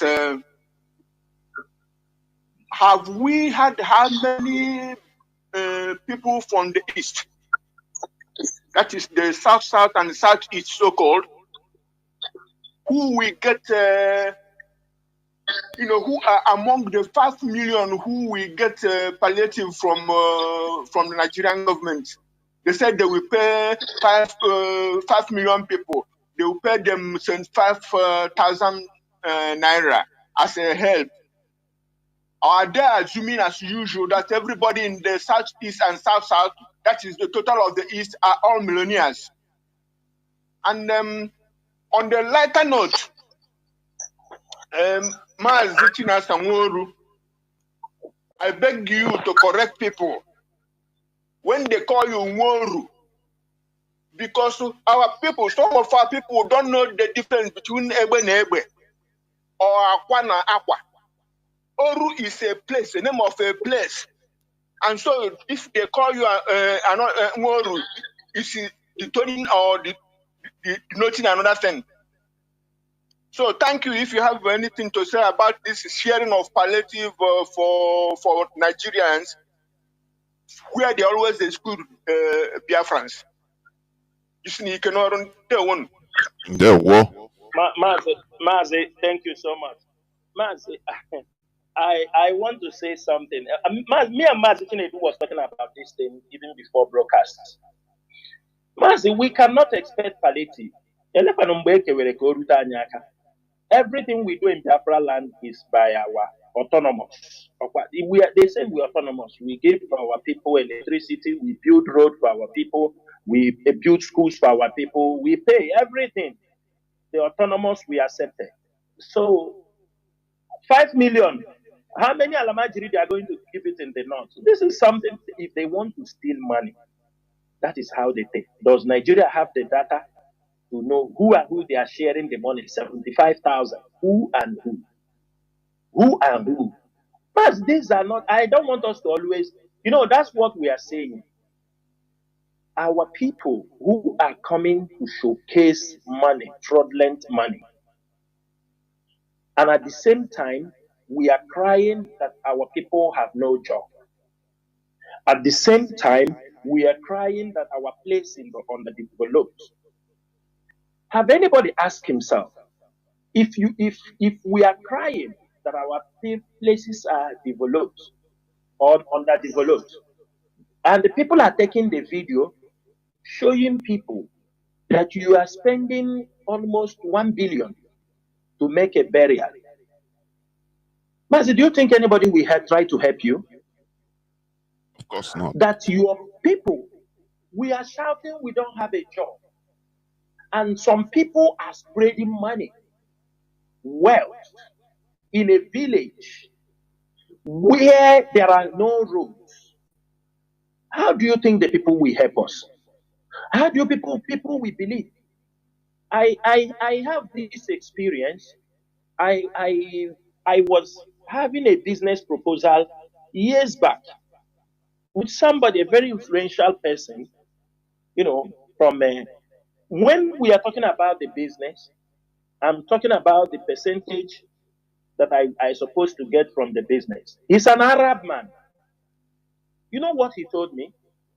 He told me, what do you need this money for? I told him, what do you mean?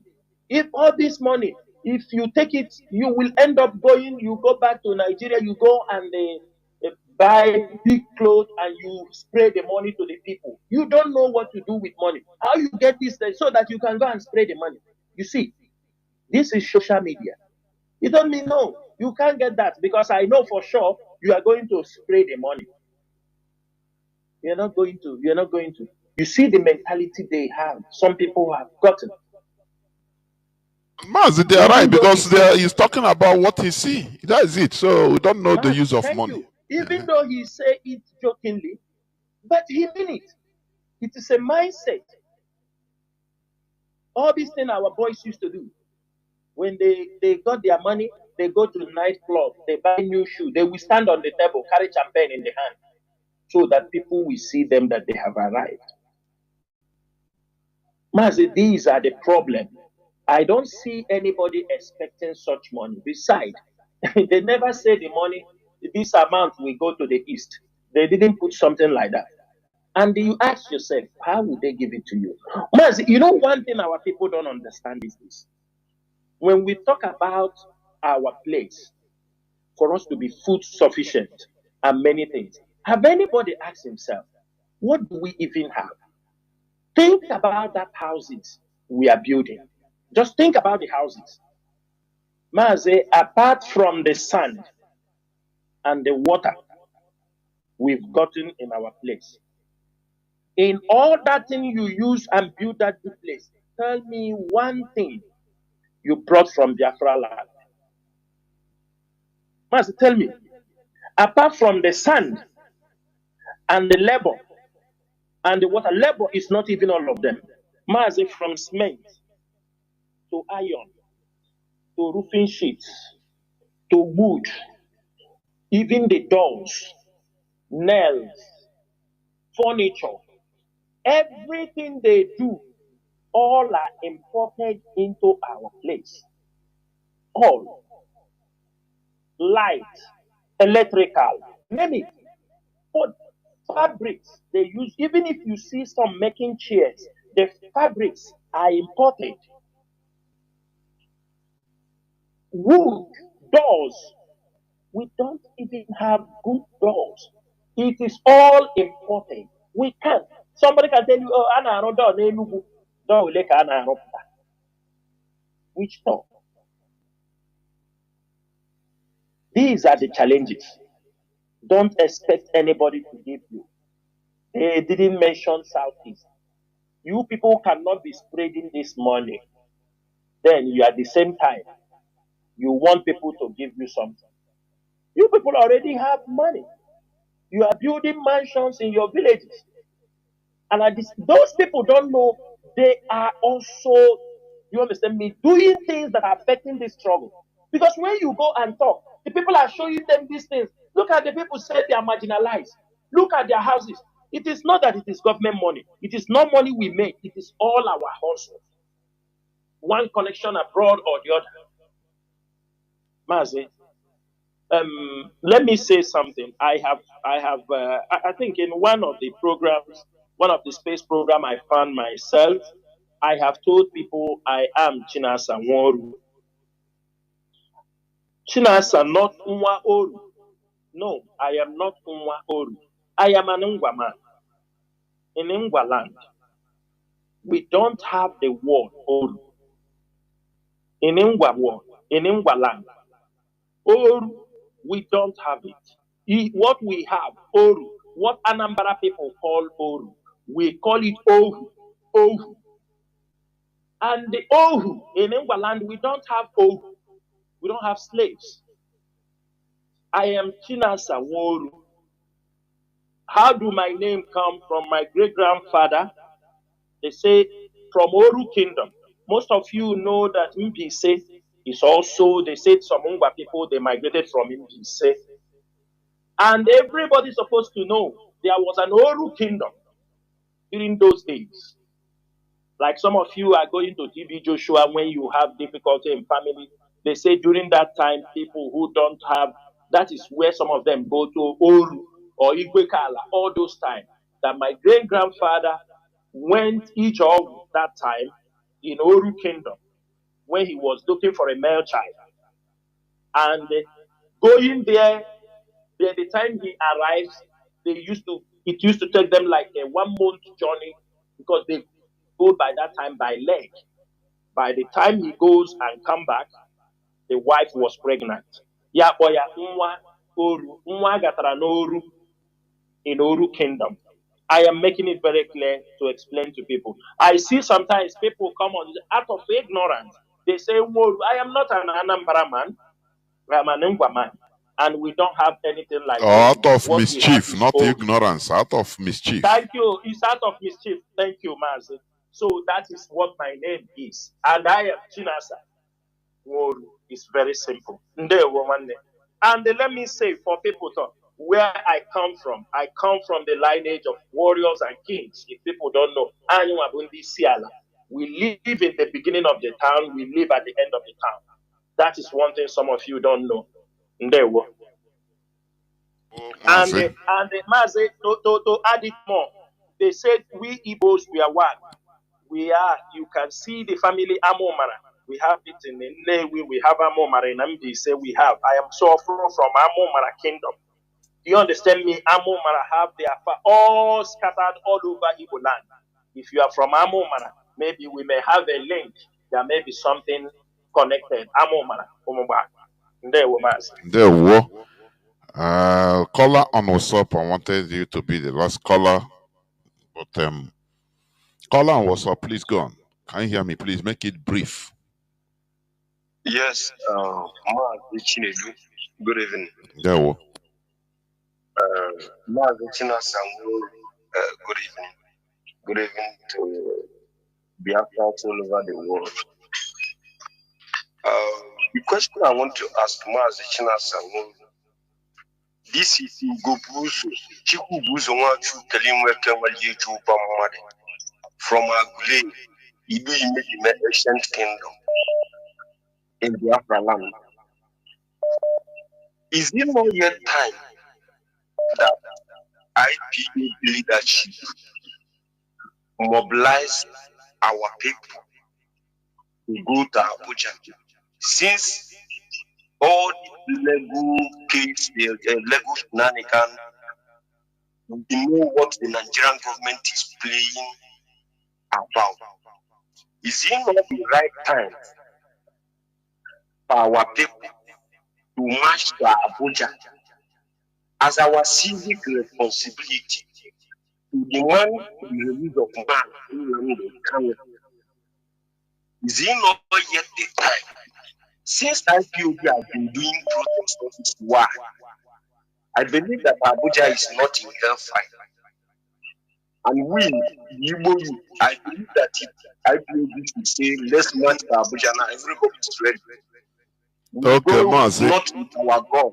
Okay. I think you have asked your question. Let him answer, please. Okay. There were. Mazi Chinasa. Mazi, he said we should march to Abuja. Yes. Right? He prescribed the organization. Go on, Mazi. Go on. Mazi, you know, in this struggle, there are stages we pass. We pass stages. We pass. Nigeria is a bloodthirsty country. Marching to Abuja, it is not the best way at this particular time. Everything has timing. You see, when Mazi Kanu used to come to court, you see how we used to march to Abuja. Things are no more the same like that. But as time goes on, if we calculate our moves. When the time reaches, we know that we bring him to court. We can still mobilize people to go to Abuja. But for now, let us see. Everything is about timing and calculating the steps, things that will not be. You know, you don't do things and it backfire against you that will discourage people next time. Things is timing. We want in such a way, if we are telling people to go to Abuja, we be strategic. We make sure that people who goes to Abuja can go Abuja and come back, you know, without any problem. So let that time come. For now, they are not bringing him to court. We will be strategic, watching how they will bring him to court and how the situation. If there is a need for us to mobilize people to Abuja, we will do it. We are not going to be worried for that. But let us see. Till now, there is no date. There is no court date. There is no. They have never tell us when they are bringing him to court or this thing. We will be seeing. This is our leader, and we will continue to stand by him. And one thing you know is this. Everybody must know this. It is our duty. What we are doing outside will be strengthening Mazi Nnamdi Kanu. When he hear what we are doing, he will be strengthened. Every IPOB member should not get discouraged. Whether we are going to Abuja, while we are waiting to go to Abuja, we have other things we have to do. This year, IPOB have lined up programs, and the programs have been lined up. That is how we will continue now to move on in whatever we are doing. And we are not going to step back. If we need to be in Abuja, we will consult and make the necessary moves. And finally, Mazi Patrick, please. Mazi, also just be brief. I just want to drop as regards to our people that are spraying money.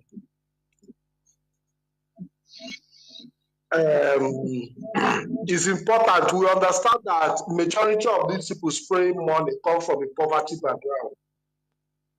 And when you finally, at some point, see the grace of God, there is that temptation to, out of excitement to do certain things that are uncalled for. It is all boiled into poverty mentality. Mazi, before you continue, before you continue, it seems you are distant. Can you remove the speaker, please? Okay, I will do that. Yes, so that the sound will be okay. It's echoing, just like sounding bogus. Go on. Yeah, so like I was saying, that this attitude of spraying money and trying to show wealth comes from a poverty mentality. So we can understand, but we are not shouting about it out of mischievousness or maybe trying to run anybody down. But it is our duty to call them back. That there is a lot of things money can do for our people. The society is so impoverished that everybody needs help. They should focus on empowering people. They should focus on building institutions that can give our people the possibility for them to obtain skills. All the money they are throwing about can help in building institutions, schools, developing. They can put this money into their own private institutional development that can give our people the opportunity to acquire skills. Because that is the best gift you can give to any society. Recently, Buhari came out and said that hunger won't kill him. Buhari came out to tell the whole world that he's feeding from hand to mouth. We need to learn from Buhari. At least if it is only that thing that we have to learn from Buhari, let us learn to pretend even when we have. Because we know how Buhari and his cohort looted Nigeria in trillions. And after he is not even up to 1 year that he left office. He's crying that he doesn't have money to feed. And the question you are asking is, what about all the benefit they are giving to all the ex-presidents and all the, apart from the one he looted though, they are paying them monthly salary, they are giving them security, they are giving them provision, but he's still crying. Our people need to go and learn how to pretend that they don't have even when they have, because it will reduce the amount of envy and jealousy.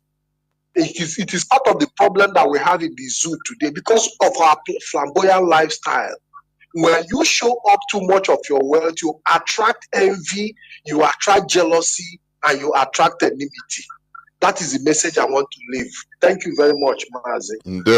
Mazi Chinasa, I think this is where I'm going to shut off the phones. Also, considering what let me say something, add something before I give you the microphone to continue towards conclusion. Like what Mazi Patrick said, there is also what I feel, because when you say poverty only, it might not be only that. Is what I see. Many of these people that are doing this, they know what they are doing. These are mostly the people that their source of income is questionable. I'm telling you honestly. Mazi Chinasa already said it, and I completely concur with him. When you look at people, there are people, real businessmen in our land that started like Oscharis, started from. He told you you had his story. Started from even without very poor. Do you see somebody like that coming out to spray money to do? Because they are even busy building, building businesses. They understand things. But all these people that either their businesses, when you see, oh, they build a hotel, you think it's only that thing they have. No, they are doing dubious businesses behind the scene. So all the they are looking for boys to train. Also, they are trying to belong, to show that they belong in one way. The real people that are working out of maybe their business, real genuine businesses, they make some money. You never see them. You can never see them come to spray money. Look at Innocent. You know what he's worth? He's worth billions. He employ thousands of people directly and indirectly. You don't see this type of people coming to spray money, throw money on. No, no, no, no, no. They are even busy. They are very busy. The people, these people on the e-money, on the you don't know how they got their money. Maybe how they go through their real business is even organ trafficking, organ harvesting. The one that have they brought down his hotel. Do you know? Maybe it's one of the people that are coming out doing all these things. You don't know. You think that that hotel could no, it has nothing to do. I'll cover up. These are the people that mostly come out to do all this nonsense. Mazi, please go on towards your conclusion, please. Yes, Go on. Mazi, just to add to what you say, Mazi, Innocent, will you give him? Do you see? One time they asked Dangote, he said, what did he say? He said he don't have even $1 in his pocket. He said at a time, I don't think if you watch that interview, he said at the time, Mazi, he went to collect money in order to know whether $10 million cash. Yes. To know that I say he's a billionaire. He's a billionaire. That's the time he saw cash. I watch it very well. That is it. That is it. People like Innocent, all these people, do you see, before they give you money first, you must explain now why they are giving you the money. You will present things. You understand me? Do you see them? Do you see them? Even this Chikase, people who have employed people working. Even look at this, our brother they call Seahorse or what? Oh yeah, look at their factories in Igbo land. In Igbo land, they are doing well. And all these people, their business is outside Biafra land. Only in our place they come to spray money. What confuses me much is this one, Neto Fe. You understanding me? This particular individual is what I don't understand. When you talk, tomorrow you see them, they go to one company, they take one car, drive, they make video, they post on social media, mass. People start to, they go to company, if they go to check car, they make them video, they drive one car, test drive. Wow, they give it to their guy, say, do you have to, is this the way business are being done?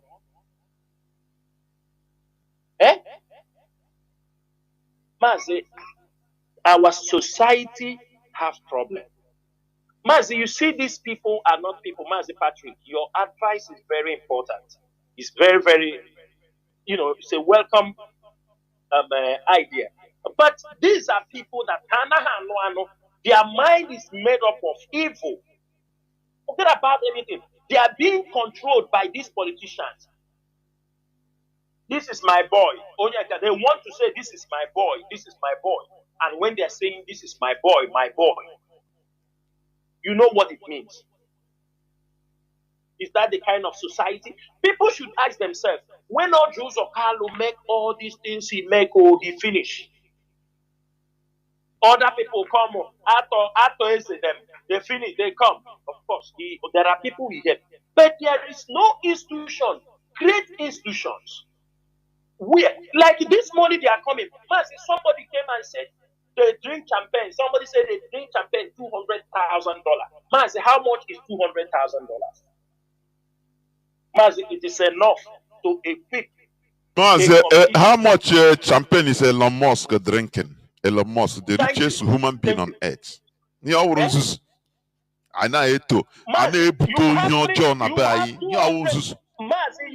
$200,000. Champagne you don't produce. Champagne you don't produce. If you use it and build an IT center in your community where people come to learn and put up this, you understand me? You put up this Elon Musk satellite. People will go there, learn, and they become, you understand me, with IT, even in coding. Prefer to drink it on champagne. On champagne. I think everybody must rise up. It is time that we must stop glorifying these people. Criminality is not going to take us anywhere. It will destroy us. And many of you that are not into criminality, when they finish destroying, stealing from other people, they will come after you. That is why when their brother come from abroad, you come from somewhere, they see you, their target is to get that money from him. Get it, at him shop. They take it from you. You strike a deal with somebody. He come back. Like they were doing it in those boys in also now. There was somebody, they said they did business with them. They pay him the money. The guy came in, they asked him to come and take his money. It's kidnapping money. He was outside. He gave them connection of somebody they kidnapped. And the person paid around almost 100 million. He took tickets, come back to come and take his money in also. They told him, if you come this side. He went, they take him and kill him. They killed him. They never pay him the money. These are the things happening in our society. And it is the duty of everybody. IPOB is consigned because all this, somebody will say, leave on it. No. All those things are being tagged on the back of IPOB. That is why we are standing up to defend IPOB for another time. Defend ESN. That is why we are here. Even we will go to the land to organize jingles that will be talking on Radio Biafra over this behavior. Because since you people have refused to separate crimes from agitation, you have refused to separate people, organ traffickers from Biafra agitators, you have refused to separate all these Yahoo people with IPOB agitators, you decided to bring all of them together. We are going to tear you people apart with your crimes, with data and records. Until you focus on fighting crime and remove IPOB inside, that is the only time we are going to stop. That is the only time. We are not going to condone it. Do not ask yourself, when you see, let me repeat this. If you are an IPOB member, somebody threatens you, you did a business with somebody in Nigeria, anywhere, he threatens you that if you talk, because you are IPOB member, I will do you this. I have posted our inquiry line, send the information, the person will be called out, and if anything happens to you, he will be held responsible. It's as simple as that. And if he says it, anything happens to you, the person will never go free. Everybody take note of this. We cannot be intimidated. We cannot be roped into criminality. If you go, I'm talking about who? You know Chike Doziem. You hear Chinasa. We came from places. There are people who knows me very, very well. They know how I was brought up. I have a friend. I was speaking to him I think this New Year. He told me, when I hear where people are talking about you, he told them it is impossible. I know who trained this young man. I know who brought this man up. A man that doesn't tolerate nonsense. He said, who are you? I said, I know who trained this man. I know I know. You cannot tell me about this person. Because my people have that belief and trust in me. Then I traveled overseas. They know what I can do, I cannot do. I am consistent. I am not somebody when I say this tomorrow, I do another thing. They can tell you, people that knows me. So I will be the last person who will tolerate criminality in IPOB. I will be the last person who will tolerate people to be under IPOB and they are committing crimes. Because I know that is what Nigeria will use trying to destroy IPOB. We shall never allow them. We shall never fall into those traps. Therefore, if you know that in one way or the other, you have been using IPOB in defrauding people, today be the last day. Maybe not only making kidnapping, even some of you using the name of IPOB, striking deal. You said you made yourself a spokesperson of IPOB, a negotiator for IPOB. Any day we come across it, we will call you out. Because you can't be. You are not part of IPOB. All of you have who become chichi dodo. You don't eat shit. You don't support IPOB. But you take the name of IPOB to go and strike deal and make money. Because every Igbo man who ran to Abuja, he told them, I know how to destroy IPOB. If you not just give me money now, I know, I do this, do that, do this, do that. I go travel Europe. I go meet the leaders. Some ladies will come out. If you give me money now, I go bring Chinasa and Woru for hotel. I go bring, they talk all kind of these things. They talk after talking rubbish in the name of IPOB. All these things we know. It may be little things, but it matters in what we are doing. I see where somebody is saying, leave those people, is it the Biafra something? People don't know how, people forgotten the role Cubana Chief Priest played in Imo State against IPOB. Against IPOB, they are looking for what people, you see them talking rubbish about what we are doing. You see them, they gather. They call us fools because they feel I don't know there IPOB. Hey, whether IPOB are strike with you. That's why you see them dancing and they making merriment with the governors who are. You see them now. You know people who are gathering. We know everything they do pertaining to IPOB. One day we will sit down and we tell some of them, you did this, you did that, you did this, you did that. Mazi Chinasa, I will stop here. Biafrans and all the lovers of freedom, I will be coming in here again in a couple of weeks. In the middle of this month, I will be coming back on air. And what I'm saying is that we must continue to defend this struggle. We have won them. We have won their agent provocateurs. We have won the criminals. Today, nobody is claiming the criminality for them. That is why people like Gumi will be asking the federal government to do what? To arm Igbo youth to come and massacre Igbos, and massacre IPOB members. That is to show you that those they contracted could not do the job for them. They are trying to change patterns. And you know, our people, they are easily deceived. The politicians are the ones who, don't be surprised even that is some of them who went and told him to speak. If you people talk it, because if we said it now, they may come after us. They will start to attack us. It's better a northerner say it for you people. We are waiting for you people. We know who most of them already armed people who are killing people, massacring people in the name of fighting IPOB.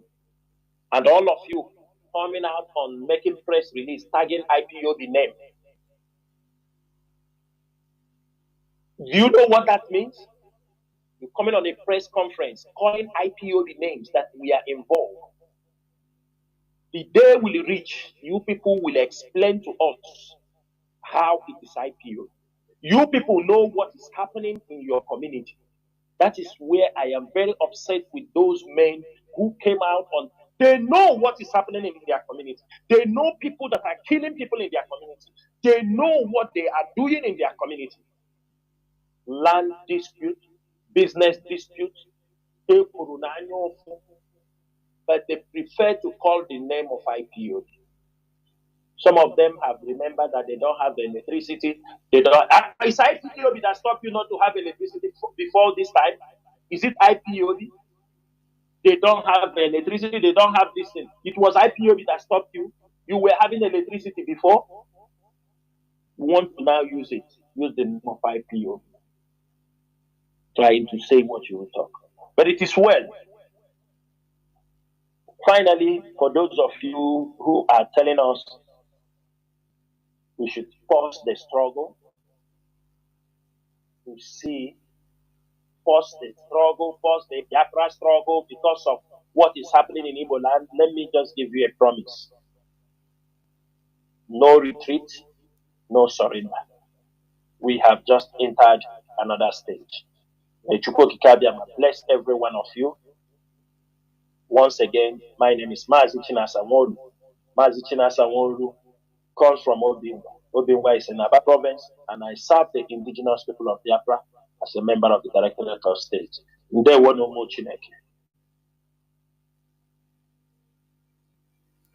For listening. Thank you. And from me, Mazi Jonathan Chinedu, it is simply good evening.